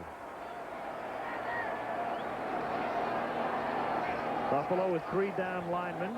And so they run it again through the middle, and Sammy Smith takes it down to the 40-yard line, and now Miami will spend its first timeout. And when we come back, it'll be second down and 5 from the 40 with 1:31 remaining in the first half.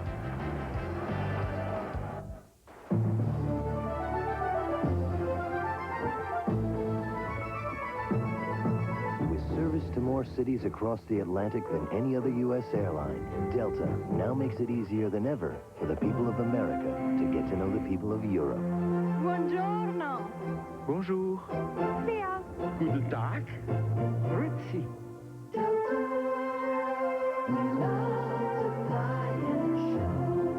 Здравствуйте. 1:31 remaining. While we were away for that commercial, Jeff Uhlenegg, the center, apparently dislocated his finger, and they pulled it back into place on the sideline, and he's back in to snap it. From the shotgun, second down and 5 at the 40-yard line. 5-man rush over the middle. That's Duper, and Duper inside the 30, inside the 20, to the 14-yard line.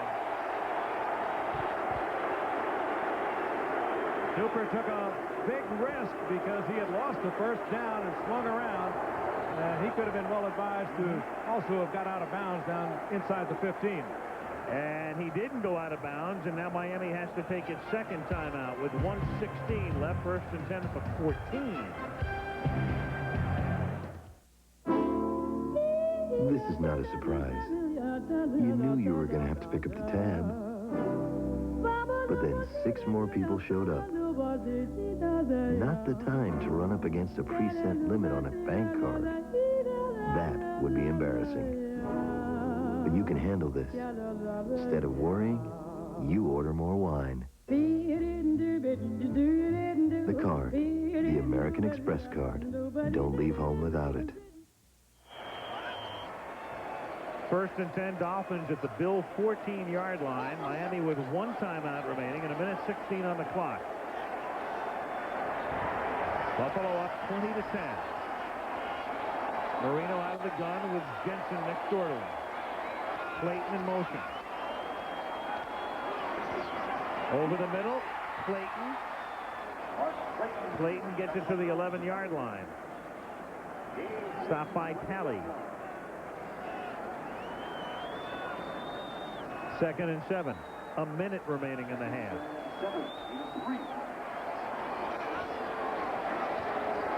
On 2nd and 7, the pass is intended for Jensen, and Leonard Smith almost came up with the interception.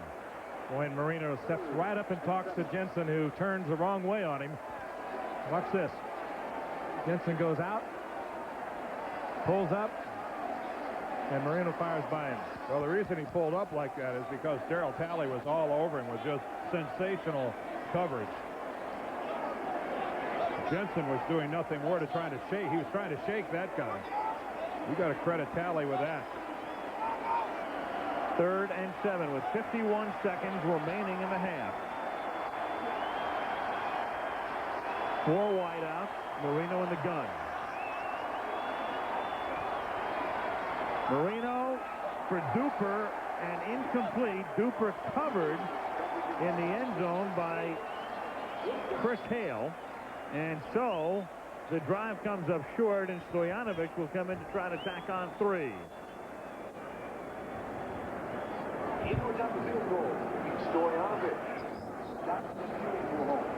Still an effective drive by the Dolphins. I think the distance is too far to try for either the first down or the touchdown. I think you take your 3 points and get it to within a touchdown. This is a 28-yard field goal attempt. Scott Seafuel puts it down, and Stojanovic kicks it through. But just like we saw last week with Minnesota and Chicago, there is ample time remaining for the Bills to get some points. 43 seconds on the clock.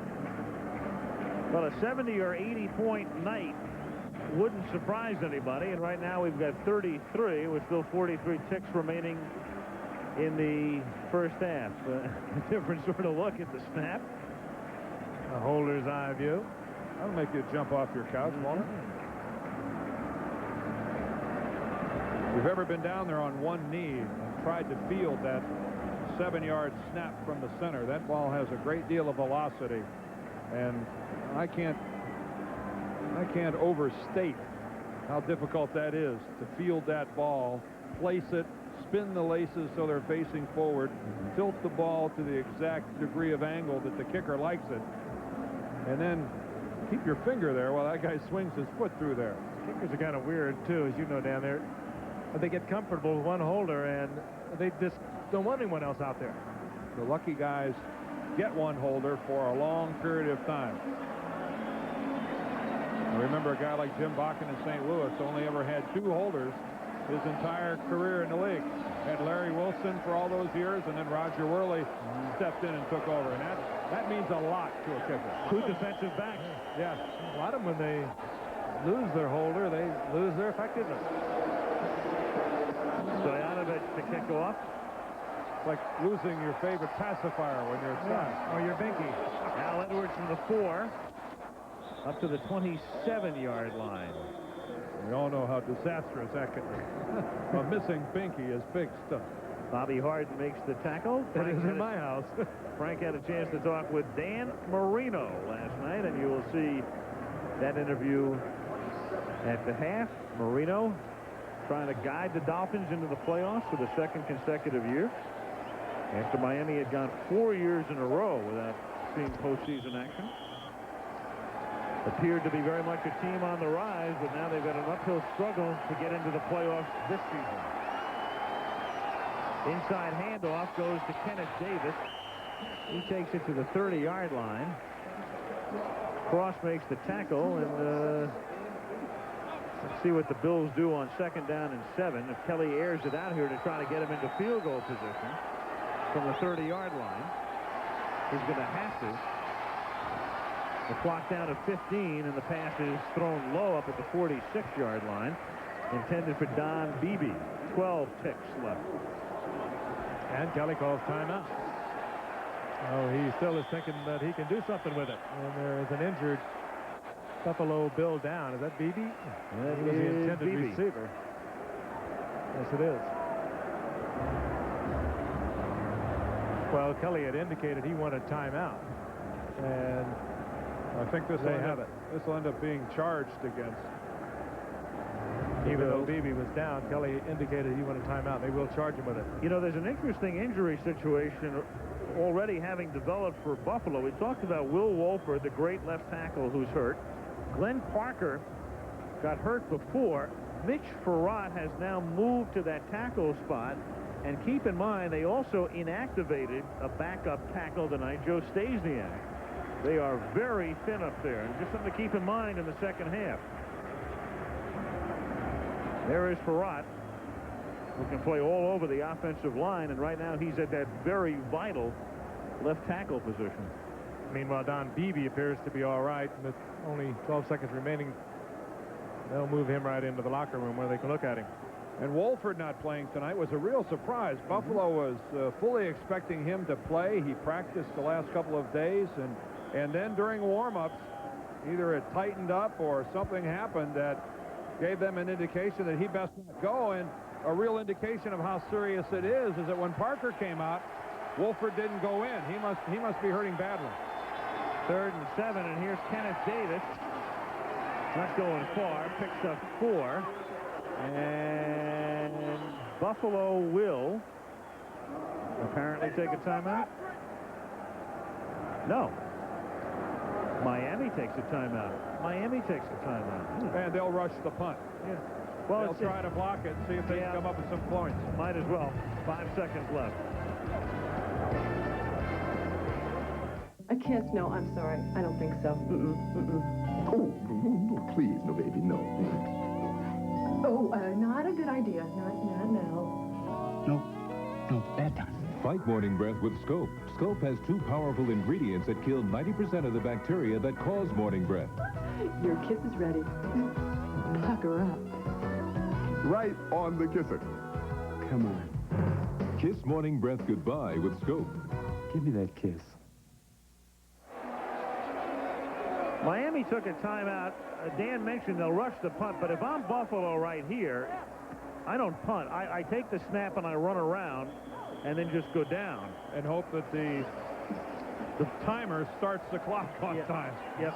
But you're right, you ought to be able to kill 5 seconds. From the 34, Moore takes it. Ooh, and they did chance it. They punt it, and that will end the half. But you would think the guy could run around for 5 seconds. It would have been a lot safer. Lewis Oliver came in and came pretty close to blocking that punt. That's the way the half ends. 20-13 Buffalo, and we'll return with halftime activities after this message from the NFL and a word from our ABC station. I'm Don Shula. Throughout my 38 years in the National Football League, the one person who was always at my side was my wife, Dorothy. But in 1986, Dorothy noticed a lump in her breast. We prayed that it wasn't cancer, but the diagnosis confirmed our darkest fear. The doctors did everything that they could, and Dorothy never stopped fighting. For 6 years she held on, and we held on to each other. But on February 25th, 1991, she was gone. I've learned that with faith and love, I will never really lose her.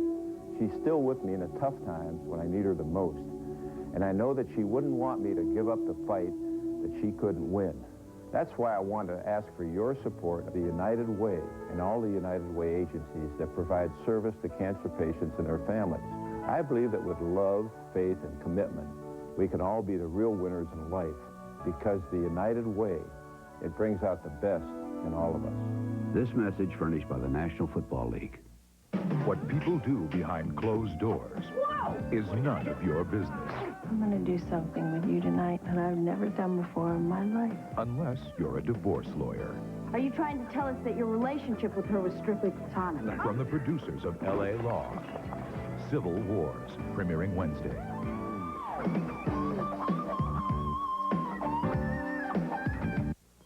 Hey, Bob. Nice apron. How you been? Not bad, not bad. Say, how do you like your steak? Medium, Bob, medium. Whoops. Marv, glad you can make it. Say, how do you like your steak? Well done, Bob. Burn it. Coming right up. Oops. Bob, make mine rare. You got it. Oops. It's the 9X Yellow Pages sweepstakes. We'll be calling thousands of people to play. So be prepared. The grand prize is a $25,000 shopping spree. 1, 2, 3! Announcing the Dodge Triple Threat Countdown, but only for a limited time. 1, low financing, as low as 0% on Caravan. Or 2, big rebates, 1,000 on Dodge Dakota and Caravan. 92 Caravan rebates have never been higher. Or 3, get low monthly payments. Own this Caravan for as little as $256 a month with low 48-month financing. The Dodge Triple Threat Countdown. Low financing, big rebates, low monthly payments. But time is running out. End soon.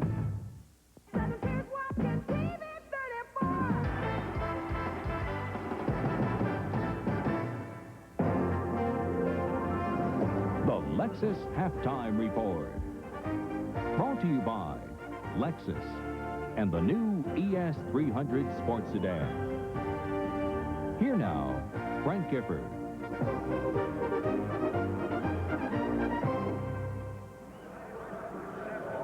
Joe Robbie Stadium, we're at halftime. The Buffalo Bills and the Miami Dolphins. For tonight, in quarterbacks Dan Marino and Jim Kelly, we're watching two of the finest the game has ever produced. But as always, it's the cast around you that determines just how far any quarterback can take a team. Jim Kelly is flying high with his Bills at 9-1, and Dan Marino, while he continues to rewrite the record book, is struggling to keep his team alive to the playoffs. I talked with him last night.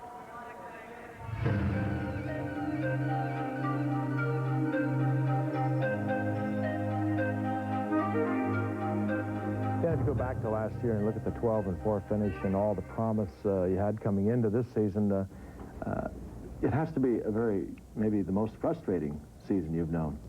Oh, yeah. Well, we've had some very frustrating seasons in the past, but considering the circumstances last year, we felt, at the end of the year, we're a really good football team and believed that other than Buffalo that we could beat any other team in the AFC and felt that we could have got to the Super Bowl. And then now this year, we had some problems early on, and you don't want to make excuses, but we're not as good a football team as we were last year, at the end of the year.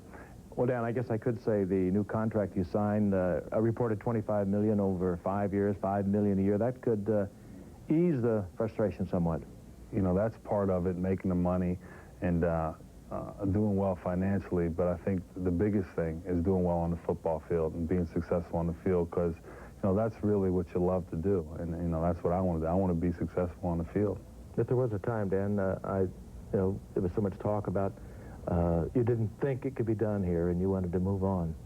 There was a couple years there we were 6-10, 8-8, and you think about, well, I want to be on that Super Bowl team and win a Super Bowl, and maybe the chances for us doing that, this time wasn't here in Miami, and yeah, I thought about that a couple times, what it would be like to play somewhere else, but now I'm going to be here, and I'm committed to it, and I want to do everything I can to make this team a champion.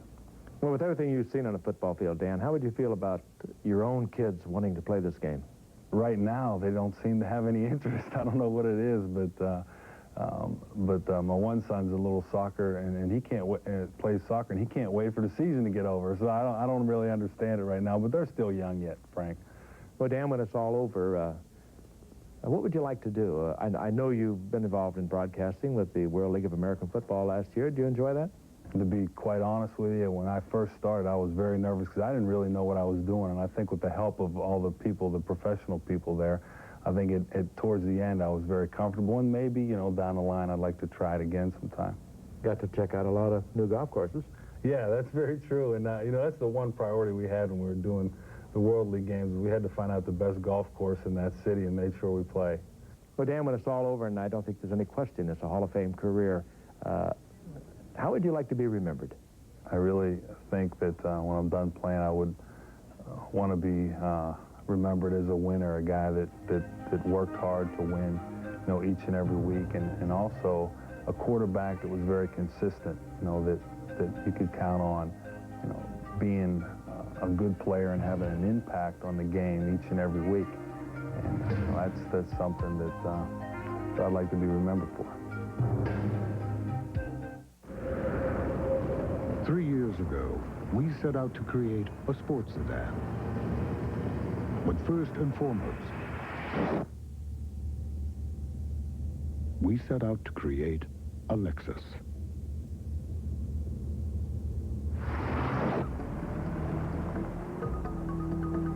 Introducing the new Lexus ES 300 Sports Sedan.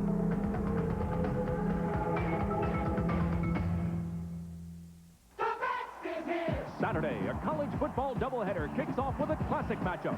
First, Rose Bowl-bound Michigan tries to stay undefeated in the Big Ten as they battle arch-rival Ohio State. Then it's regional action as Stanford meets 6th-ranked Cal, or number 2 Washington takes on Washington State. It's all Saturday on ABC Sports. Buffalo leading Miami at halftime, 20-13. Frank Giffords, Val Michaels, and Dan Deardorff. Perhaps a big play for the Bills was by Cornelius Bennett. They wanted a big play from him tonight, and they got it. It came with a little bit more than 6 minutes to play in the first half. The game was tied 10-10.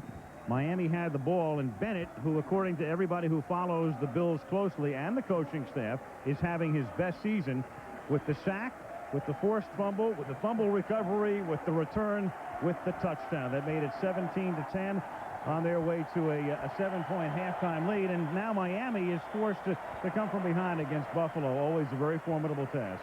They have a couple good things going for them. Obviously, one is the arm of Dan Marino, but Sammy Smith, he's rushed the ball for almost 60 yards here in the first half. And if I was Miami offensively, I wouldn't be afraid to stay with that. I think they've had success on the ground. Stay with it, move the ball. They're only 7 down. All right, we'll be back with second half action right after this.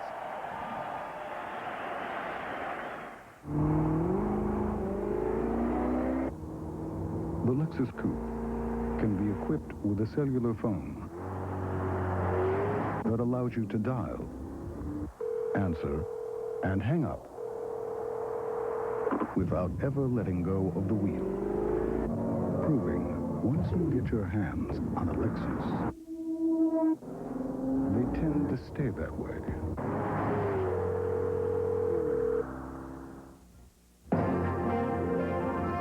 The Lexus Halftime Report has been brought to you by Lexus Luxury Automobiles, the result of a relentless pursuit of perfection.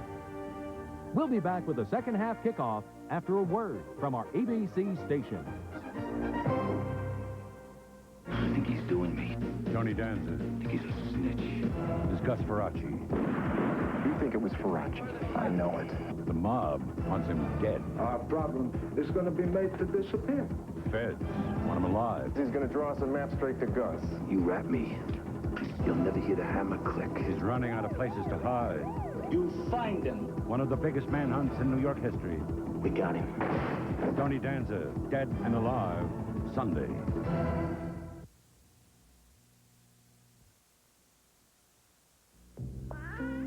Oh, I wish we could afford a minivan. You can, dear. Huh? For $14,500, you can have the #1 minivan. Me. Oh, sure, with no equipment. Oh, nothing but air conditioning, automatic transmission, minivan, airbag, power steering and brakes, choice of warranty. I could kiss you. Please. You're a married man. Plymouth Voyager, an intelligent machine. My wife will really like you. What's her favorite color? At Byrne Community College, we tailor our programs to working adults. You can earn a degree while you're earning a living.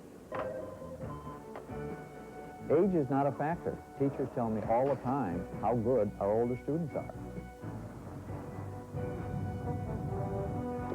We have a lot of part-time programs during the daytime, evenings, even on the weekends. At BCC, we have a lot of choices for working adults.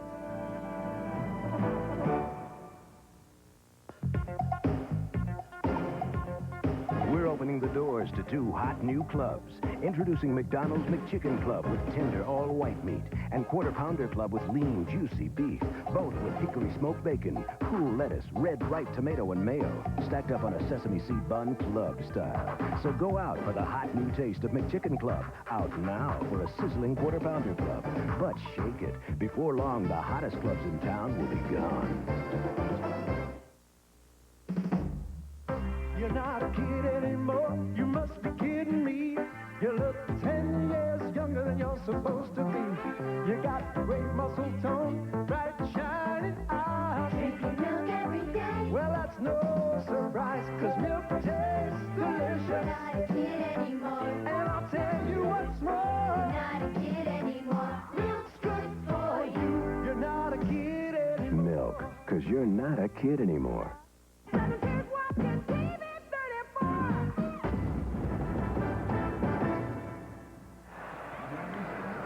Back in Miami, it's halftime. Buffalo leads 20-13. Before we start the second half, a special guest coming to you from Hollywood, Tony Danza. Oh, hi, guys.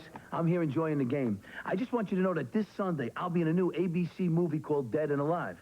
It's a real-life story of a manhunt for a guy named Gus Ferracci. Here's the deal. The bad guys want me dead, and the feds want me alive, and I'm running out of places to hide. That's almost a poem. Anyway, it's a real change of pace for me. I don't do any vacuuming in this. I'm really proud of Dead and Alive. Check it out Sunday. I think you'll enjoy it. Oh, by the way, guys in the booth, you're doing a hell of a job. Al, a little shaky. See you. He just zapped us. Tony, I'm going to send Evander Holyfield over there to beat you up. Dead and Alive with Tony Danza, the great Tony, this Sunday. We're standing in a broadcast booth eating cold hot dogs, and he's lying on a couch talking to us and critiquing our work here. This is... One of us seems to have a better job than the rest of us. The job this man has done now in his 29th year, Don Shula. And what a disappointing year. They had a 12-4 last year, and they had such great hopes for this year. And all the injuries, all the holdouts. Frank, I can't look at Shula, though, and not think about the fact that when he took over the job as the head coach of the Baltimore Colts, John Kennedy was president of the United States. Now, Weeso's kick is taken by Aaron Craver at the 5. And he brings it back up to the 26-yard line. Was he down? I don't see a signal yet. Well, they're all looking at each other. That's dangerous. Nobody has given an indication yet, which means the referees, the officials, think there's a fumble. Apparently, it is a fumble. We didn't hear a whistle. We didn't see a signal. The body language indicates the question is who recovered this fumble. Well, somebody's got to dig in there and try to find out. Craver, the rookie. Oh, it's a fumble. The ball is out of their way before he touches the ground. Mark Pike creates the fumble. He almost got it back, but then he didn't. There's still no indication here. And the Bills have the football. At least they have it now.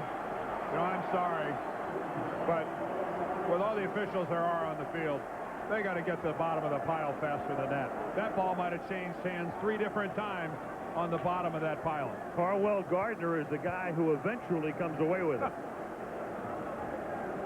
No question about the fumble now. He's 35. Got it back.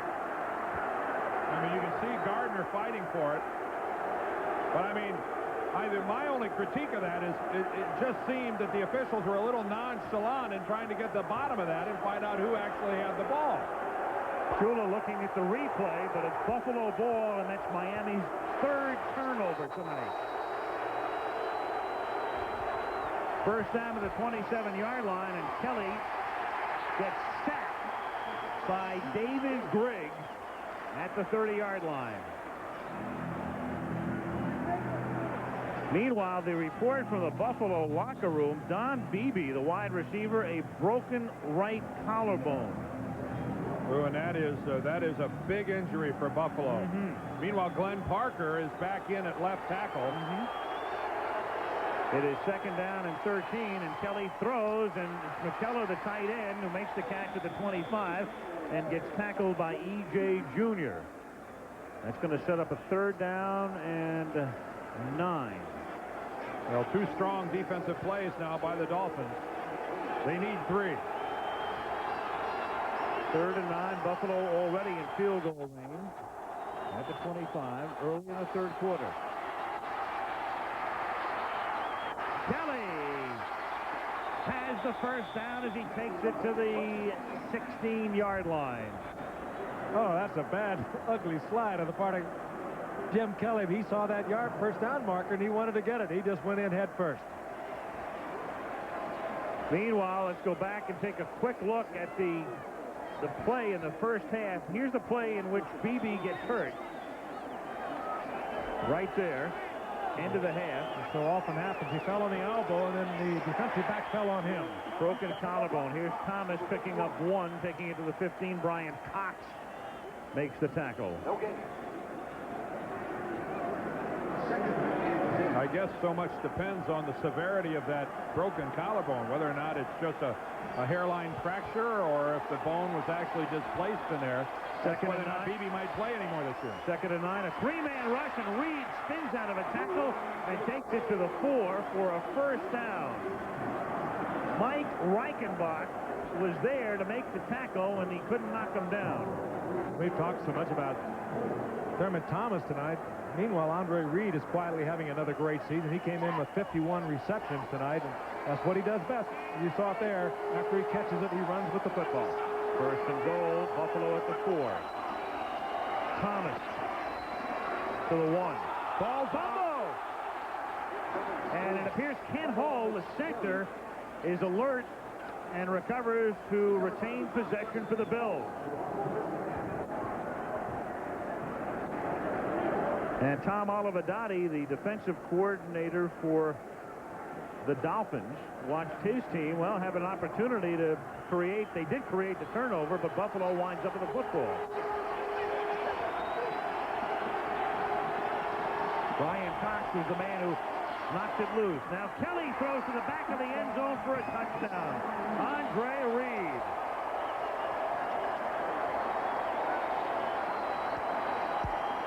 If you took a football field and divided it up into thirds, forget the 2 outside parts. That middle third belongs to Andre Reed. And fitting that that's exactly where he catches this pass as well for a Buffalo touchdown. No receiver in football is more effective operating in that middle section than Andre Reed. Norwood for the extra point. And the Bills capitalize on the turnover. So Miami has turned it over 3 times. Good protection for Kelly, and Reed finds the back of the end zone, and Kelly finds Reed.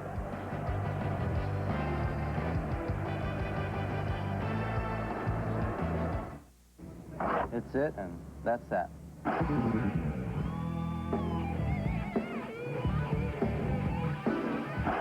It's it, and that's that.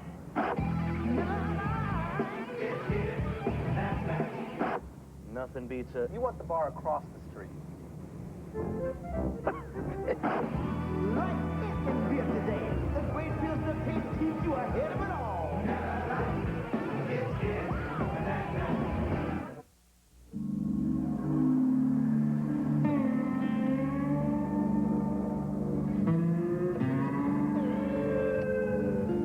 What kind of car is this? A Sentra. Would you consider selling it? No. Would you sell it for $150,000? Okay. $250. 250, sir, your change. The Nissan Sentra GXE, because rich guys shouldn't have all the fun. You know what's smart? This Magnavox digital CD shelf system that's incredibly powerful, compact, but what's really smart is this Magnavox 8mm Easy Cam that weighs less than 2 pounds. But what's really brilliant is this 13-inch TV with a built-in VCR. But what's ingenious is this 31-inch with a smart window that lets you see other channels and swap the picture. You know what's smart? This Magnavox digital CD... Go away! The ingenious products from Magnavox. They're smart, very smart. True classics withstand the test of time. Now one classic stands out above the rest. Ohio State at Michigan, Saturday on ABC's College Football. 12:02 remaining in the third quarter. Buffalo up 27-13. Now Wiso's kick, taken at the 9. This is Craver, who fumbled the second half kickoff. Brings it back to the 21. And as you look down from the Goodyear Blimp Spirit of Akron, we can tell you that ABC's Monday Night Football is being brought to you by Nissan, built for the human race. And by Hertz. We never forget who made us number 1, where Hertz were America's wheels. The Dolphins have turned the ball over 3 times tonight, and from those turnovers have come 2 Buffalo touchdowns and a field goal, and there's Don Beebe with the broken collarbone, clearly gone for the night, and we'll have to wait and see how much longer. Marino on first down from the 22 throws, and he hits Duper, and then Duper, as he's prone to do, nearly gives up the first down as he runs backward for 2 yards, but still has it. We took a look at Don Beebe, and I think maybe that might alleviate your fears a little bit, Dan. I don't think he'd be out here if it was a displaced bone or something like that. Or at the very least, you'd think it would be in a sling if it was really blown up or blown apart. And the fact that it's not in a sling, again, I hate to play doctor here, but maybe there's some reason for some optimism if you're a Bill fan. First and 10, Miami from the 34. Sammy Smith up to the 41-yard line. He was able to outrun the pursuing Carlton Bailey and picks up 7. Smith getting to the outside. When you bring Cornelius Bennett into the inside, as the Bills have been doing much of the night, you do weaken yourself to the outside, and Miami trying to exploit that now by running to the outside. And Sammy Smith is on his way to his best rushing game of the season. In fact, I think he just tied the total that he had last week. 66 yards tonight for him and 13 carries. Marino on second and short, and that's great coverage, but illegal coverage. Nate Odoms. He had the arm wrapped around him, did Nate Odoms, and that's what brought the flag. Interesting design of that play, a little play action. Marino hiding the ball, and Duper just kind of playing like I'm out of it. Defensive pass interference, number 37, first down. And Odoms didn't buy it at all. He stayed right with him and crawled all over him and draws the flag. Hardly a sophisticated pass route by Duper, huh? Well, he was kind of lulling the defensive back to sleep, but Odoms didn't go to sleep. Stayed right with him. First down, Miami at its 44. Marino hits Beatty, and the tight end takes the ball to the Bills' 36-yard line, first down. There's a great look at a player conditioned to being hit right after he catches the ball. Oh, he caught that in, didn't he? Beatty caught the ball and stopped like he was expecting to get hit, and there wasn't a Buffalo defender within 5 yards of him. He had to downshift and take off. Watch him here after he catches this ball. I mean, he's expecting to get jammed right here. And then all of a sudden he realizes he's wide open. They're spotted at the 38-yard line. First and 10. Fake to Smith. Marino through the hands of one Bill and almost into the hands of another. Bennett came through. Talley was the guy who got his hand on it. And then Odoms almost intercepts. Going back to Greg Beatty a moment ago, he's turned into a pretty good receiver. And Pharrell Edmonds has been out for several weeks now. And again, we look at Bennett, as we've been watching all night. They just turn him loose. He is freewheeling up the middle. He has literally no responsibility whatsoever other than to make the play. He can do something that's devastating to an offensive lineman. He's so fast, he can hesitate, and you look at him and you read that he's not blitzing. You then go to block somebody else, and he has such a great burst, he can get to the quarterback. 2nd and 10. They take Bennett out of that play, but there's no receiver in the neighborhood. I think Page might have been the man Marino had in mind, but it's going to be 3rd down and 10. And on the subject of tight ends, the just activated Farrell Edmonds. And speaking about the speed of Cornelius Bennett, Marv Lee was telling us last night that during training camp, he went over to where the backs and the ends and the wide receivers were running 40-yard sprints for time. And he said, let me do that. And he stepped up and he ran a 4.5 40. That's moving a lot of weight. 3rd and 10, 9.5 minutes to go, 3rd quarter. Buffalo 27, Miami 13.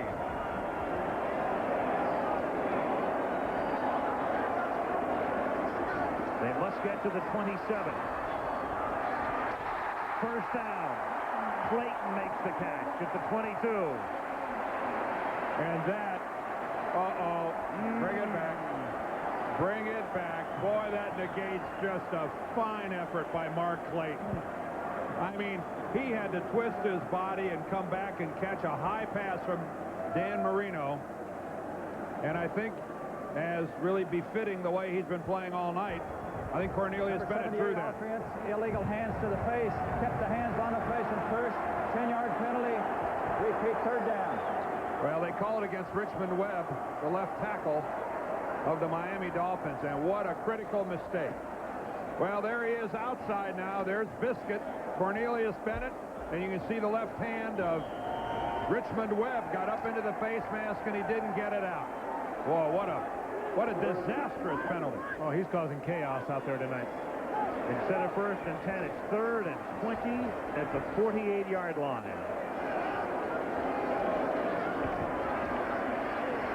Marino throws, and that is tipped and intercepted by Darryl Talley. Tipped by Cliff Hicks. Yep. Hicks the Talley. And Miami just suffers another disaster. They have the 1st down. The penalty brings it back. And then they turn it over. All right, watch number 27 come into your screen. He gets off the ground. He tips it in the air, and watch Talley keep it off the ground. Oh, that's superb. We talked so much about Bennett tonight. Talley had a great season a year ago, and what a superb athlete he is. And with Bruce Smith out of the lineup most of the season, they have really taken up the slack. Again, though, I think back, replay is probably going to look to see if Talley kept it from hitting the ground. Certainly from that angle, that looked like an excellent play by Darryl Talley. We'll look at it from the sidelines. I mean, that's good stuff. That's a legitimate interception by Darryl Talley. But I think back to what an impact on this football game. Pass was intercepted. Cornelius Bennett has had. I mean, I'm trying to recall the last time I saw a defensive player so dominate a football game the way Bennett is this evening. You know, Walt Corey said he was going to use him all over the field tonight. He said, but he told Cornelius Bennett that he expected big plays from him. He said, Cornelius Bennett reacts to that. He said, he's going to give us a performance tonight, and he certainly has. 1st down, Bills from the 28-yard line. Here's Thurman Thomas, swinging to the outside. Picks up 9 yards. David Briggs will get credit for the tackle. Well, Miami turning the ball over tonight a total of 4 times.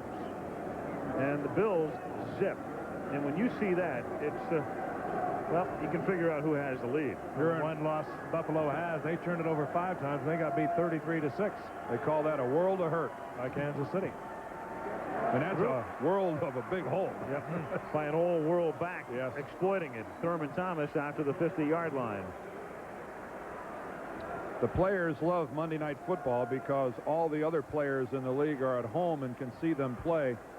If anybody, as a player in the NFL, had any questions about whether or not Cornelius Bennett is having a Pro Bowl year, I think he just got everybody's vote tonight. 1st and 10 at the 50-yard line. Here's Davis picking up 8. And while we're singing the praises of Bennett. Thurman Thomas just went into triple figures in rushing tonight. That's 103 yards on the ground for Thomas. And his 7th 100-yard game of the season. I wonder if he passed any more teams. Speaking of Aloha, Hawaii, Pro Bowl. 2nd and 3. Davis. That's a first down. You know, it's a funny thing because you see a guy like Thomas do what he has done. This year, and there he is, 103 yards. The average team this year is rushing for only 106 yards a game, and that's the lowest it's been in about 4 decades. First and 10 from the 37-yard line. Davis again picks up 3. You touched on something earlier, too, Dan, with Bruce Smith apparently just about ready to make his return. It's going to make Cornelius Bennett even more effective because he ordinarily would play on that left side and Smith on the right side, and you can't really concentrate on one or the other one's going to tear you apart. 2nd and 7. Kelly. And that's a first down as he hits Andre Reed. Tackled by Vesti Jackson, and they'll put the ball at the Miami 23-yard line. This is starting to become a little surgical. Little Thomas here, little Reed there. Lofton very quiet tonight. Very quiet. Yep, 0 catches. Penalty marker. Kenneth Davis gets flung back by Jeff Cross. Howard Rowe will tell us about the call. You know, in analyzing where Buffalo goes from here and talking about some of the subtleties on this team, James Lofton's life just got a great deal more difficult because of the great speed that Don Beebe brought when they were in the 3-receiver set. That took some of the heat off of James Lofton, and I would think that with Beebe's speed absent from the lineup, a lot more double coverage Number 23 is in store there for number 80. Penalty decline brings up 2nd down. Kenneth Davis was the guilty party of the motion penalty, but I don't see any way Lofton's not going to become much more of a target for defensive secondaries in playing Buffalo now. 2nd and 9 at the 22. Buffalo ahead by 14 with 6 minutes and 15 seconds remaining in the third. Thurman Thomas adds to his total, and he is out of bounds at the 14-yard line. A little short of the first down. Louis Oliver rams him out. Well, it looked like when Thurman landed, that gave the impression that he really hurt himself. Came down hard on his left shoulder. Watch how when he's knocked out of bounds, how when he lands awkwardly on his left shoulder, it kind of right there as he hits. This ought to give us a real good look at it here. Oliver knocks him out of bounds and then gives him a little extra at the end, shoving him after Thomas had obviously slowed up. Thomas goes off the field. It'll be 3rd and 1, and Kelly asked for a timeout. 3rd and 1 at the 14-yard line. When we come back, exactly 6 minutes to play in the third. The shaken up Thomas is Bills up by 2 touchdowns. I have this fantasy where Steve takes me to this very romantic place for a candlelight dinner in his Nissan Pathfinder.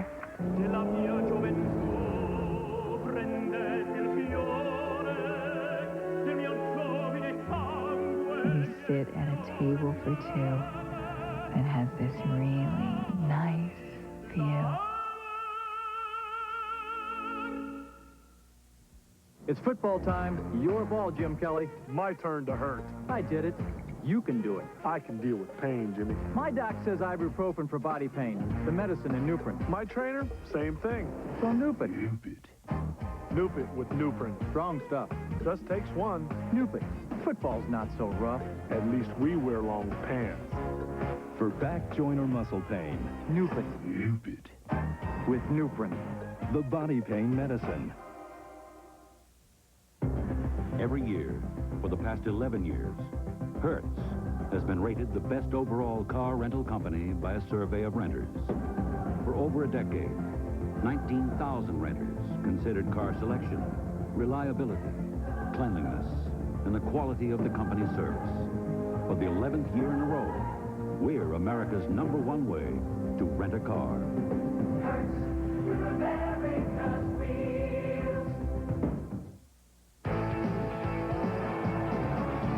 The Niners head to Hollywood, the Rams are set to fight. It's a shootout in the West coming here Monday night. There's Thurman Thomas on the Buffalo sideline and having his left shoulder checked out. He seems to be okay, but I'm not sure if we'll see him later on tonight or not.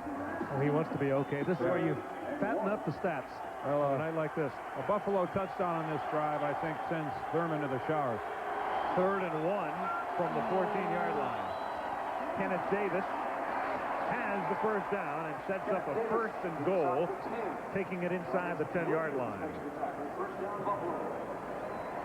Just to finish a point I started to make before about rushing, Thomas at 111 yards tonight. The average team in the league is averaging 106.5 yards per game rushing. That's the team itself, and that's the lowest figure in the NFL since they began keeping those stats in 1933.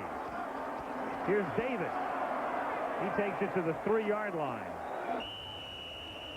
Well, those numbers certainly, they're not as low as they are because Buffalo's not trying to add to them. They're doing their part. They've picked up 205 yards tonight, almost double the league average. 1st and goal, 2nd and goal from the 3. Yeah, we talked about it earlier. It's a great offensive line. Thurman Thomas coming back in, even though it's been shaken up a little bit tonight with the loss of Wolford not being able to go. This is a great offensive line. They're averaging 4.7. Carey coming in. That's really impressive. 2nd and goal inside the 3. Wonder if they'll give Butch Roll another shot. Yes. Thomas to the 1. Roll is the guy who's caught 9 passes in the last 4 years, and there he is, all of them for touchdowns. And had one wide open last week in their game against Green Bay and dropped it in the end zone. I mean, he could have kept his perfect string alive. Well, that's 10, actually. Yep. And only 2 for 2 this year. He's spanned about, what, 5 or 6 years with that. That graphic would be 11 and 11 if he would have held on to the one last week. 3rd and goal at the 1.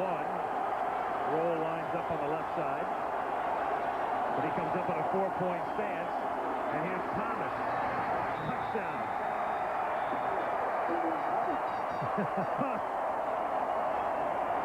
Well, a little greeting for the Dolphins. No penalty. He didn't throw it up in the stands. Just took out a little target practice on the padded wall here. Warming up for the option pass. He does everything else. I think we've hit all the superlatives in talking about him tonight. There's nothing he can't do, but the key thing, he makes this offense work because of his versatility. I'll guarantee you one thing, though, with that toss of his, he made somebody in the first throw flinch. Yeah, I think Kelly was saying, I want to go back one more time. I think that's what he was telling the coach there. Norwood for the point after. Well, he did hurt his back last week against Green Bay. It could be they might give him a rest. So the Buffalo Bills methodically march down the field. Thomas for 6. And it's 34-13 Buffalo.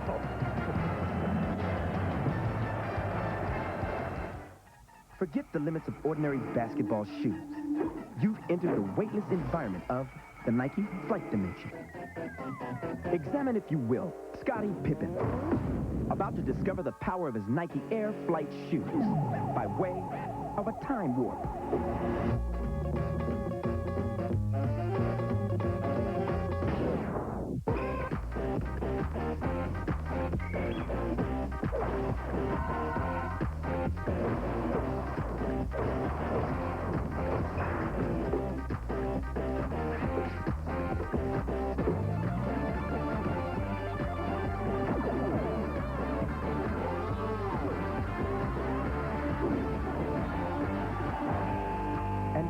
The laws of ordinary basketball are rewritten in the higher court of the flight dimension.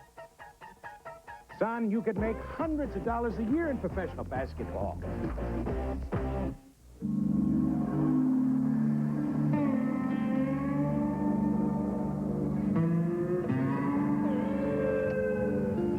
What kind of car is this? A Sentra. Would you consider selling it? No. Would you sell it for $150,000? Okay. $250. 250. 250, sir, your change. Nissan Sentra GXE. Because rich guys shouldn't have all the fun. Tuesday on Homefront. If I weren't married, would you still see me? He's having second thoughts about his marriage and breaking up with me. Homefront, Tuesday. Not a happy sight, the Miami bench right now. Their team trailing by 3 touchdowns. Their team on the verge of going under 500 again. And on the verge of having to go to Chicago. Yep. Next Sunday. Not the best of scenarios. No. Dalwiso 6. Aaron Craver takes it from the 5 to the 26-yard line. He is tackled by Butch Roll. 3:46 remaining in the third quarter. Great shot of Joe Robbie Stadium, North Dade County, Miami. Buffalo up by 21.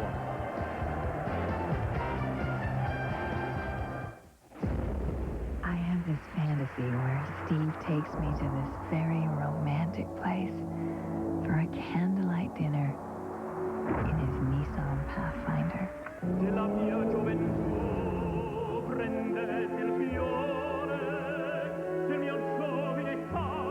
We sit at a table for 2 that has this really nice view.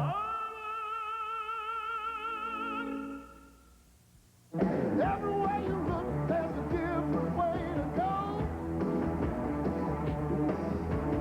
People telling you this is not so and so.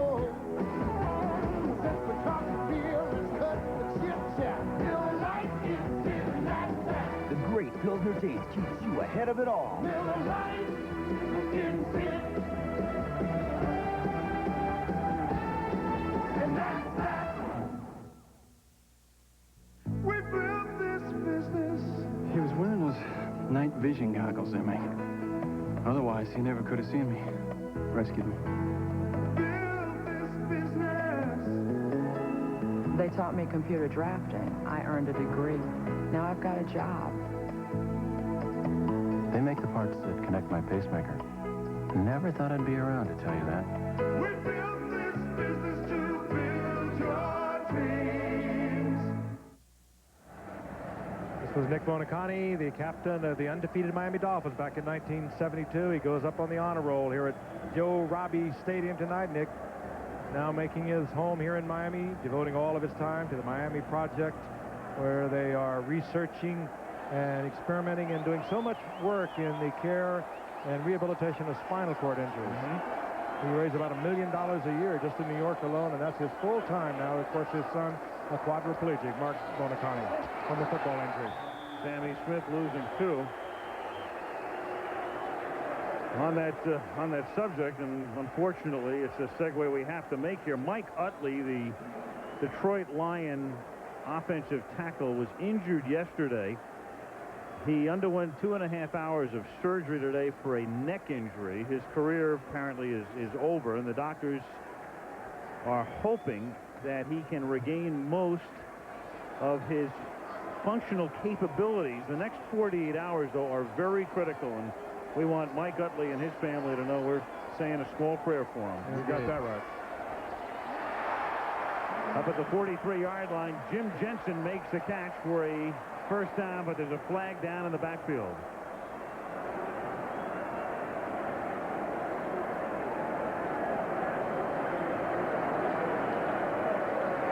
And that's against Buffalo. One of the few tonight that has not gone against the Dolphins after big plays. They have really hurt Illegal themselves use of the tonight. hands, to the face, number 94 on defense, 5-yard penalty, first down. Mark Pike, the defensive tackle. Must have gotten those hands up in the face mask of one of the Dolphin offensive linemen. And right now, Miami will take any break they can get. Almost 18 minutes of football left in this game.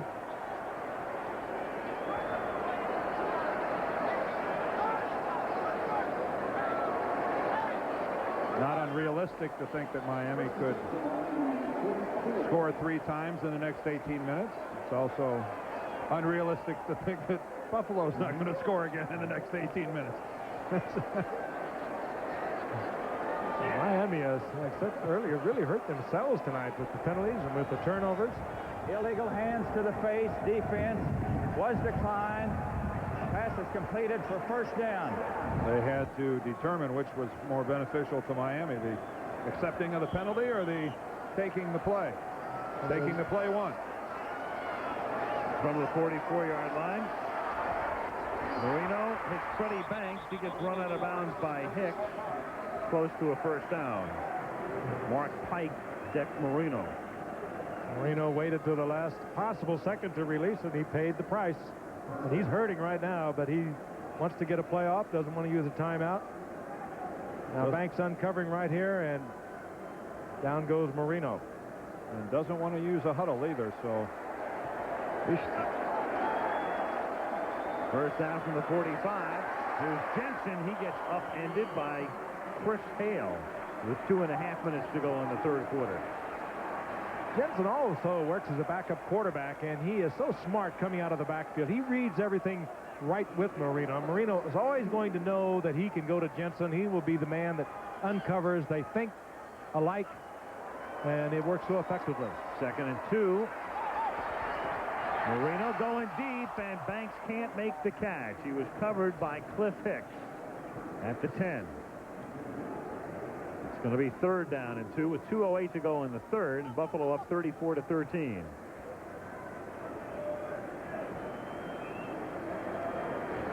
What's the other stat on that guy? The Beatles hadn't even been to America by the time that Don Shula took over the Colts. That is amazing. You go on and on. I played in his very first game. The first game when he was head coach at Baltimore. He played against the New York Giants back in 1963.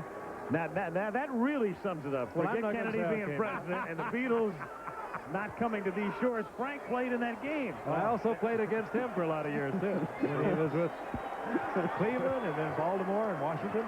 Well, you both look real good. Third and 2, and Marino scrambles for the first down. You saw Chris Hale being assisted over to the Buffalo sideline. They're having to do without him in their secondary, and the agile one scampers there. There's Hale over on the Buffalo bench, casting a forlorn look at his right leg. Norwood mildly interested. But Dan Marino has this team on the move. A first down at what, the 34-yard line. This is, what do you call that? The 34 or the 33? 33. He's past the 34. He's on the 33. Yeah, that's why you do play-by-play. Officially. Uh-oh. What do you call that? You call that encroachment with all capital letters. Mike Lodish. Lodish, of course, has been playing over the nose until recently when Jeff Wright came back. And that's unfamiliar territory out there. Offsides prior to the snap. Coming unabated to the quarterback. 5-yard penalty. Repeat first down. Yeah, when they're unabated, you got to watch out. I've never heard it described that way. Coming unabated at the quarterback. Well, that's the one where they stop it immediately. In the old days, they would have let that play run its course because, you know, if you're not touched, you always have the chance to get back across the line of scrimmage if you're a defensive player. That's new this year. If you are unabated and they feel that the quarterback could be injured by your transgression, they will stop the play. That's a euphemism for pin his ears back. 1st and 5. And the pass is caught by Clayton, who takes it to the 1. First and goal. And that is Hall of Fame delivery by Marino. So little of an area to put that ball in, and he had to really smoke it in there, and it was a great catch by Clayton just to handle it. And he had something on this one. Over the linebacker, Conlon, and Clayton was able to hold on. The most prolific touchdown combination in NFL history. Almost added one more, only a yard away. Okay, that's beautiful. Conlon almost got a fingertip on it. They just couldn't reach it. Those two have combined for 71 touchdowns, Marino and Clayton. First and goal at the 1. Marino throws to Beatty. Touchdown. He didn't want to fool around. He needs some time. Let's get it over with. First and goal, he bangs it into the tight end. You're right, Dan. There's plenty of time. Plenty of time if Miami stops hurting themselves, turning it over, getting the penalties in the wrong spot. If they can move it, just like Buffalo. Yeah, Beatty filling in for the injured Farrell Edmonds most of the season, and he was cut just prior to the start of the season. They had to bring him back when they suffered injuries at that position, and he has been the main man for them. That's Beatty's first touchdown in 4 years. Picked a pretty good time for it. Well, announcers are always trying to keep an audience, and there are times when you hype it, and there are times when there's more than a grain of truth to it. But Miami is not out of the game. Down by 14, but the next defensive series for the Dolphins is pretty critical. They can't let Buffalo get into the end zone. Yeah. I mean, granted, the fish are swimming upstream, but if they can just spawn a few points, they'll be all right. And even if they don't come all the way back, it's fun to watch this man, number 13. That was a beautiful pass. Well, let's take a look at what we have for college football this Saturday. Ohio State, the Buckeyes, travel to Ann Arbor. 4th-ranked Michigan going to the Rose Bowl. You'll see it at noon Eastern. And then Cal and Stanford have at it. Some of you see Washington State, Washington. Second half of the doubleheader, 3:30 Eastern time. California on its way to the Citrus Bowl. Dan didn't know that was the big game. Yeah. Cal and Stanford always has been. And then on Monday night next, the big game. The 49ers and the Rams. From Anaheim Stadium at 9 Eastern and 6 Pacific. The big game south. It's a vital game for the 49ers. I mean, they just have to win to keep their playoff hopes going. Stoyanovich to kick off for Miami. Isn't it strange talking about San Francisco now having to battle and hope that they can make the playoffs as a wild card? Yeah. It's also strange not even talking about the Rams at all. Yeah. The 6-yard line. Here's Al Edwards. Flag is thrown, and Edwards goes down. And then there's all kinds of skirmishing that appears to be on the verge of manifesting itself into something larger. Whatever that means. I don't have a clue. What the heck? You got Emmys on your shelf. You can say whatever you want. They're on his cufflinks. He gives you some license, right? I mean, we have unabated skirmishes manifesting themselves all over the place. So we may have one up here in the booth before this is over. It was Mark Pike who was butting heads out there. Holding number 99 receiving team. 10-yard penalty. First down. That's a good move by Mark Pike because he really wanted to throw a punch, but he didn't do it. And had he thrown the punch,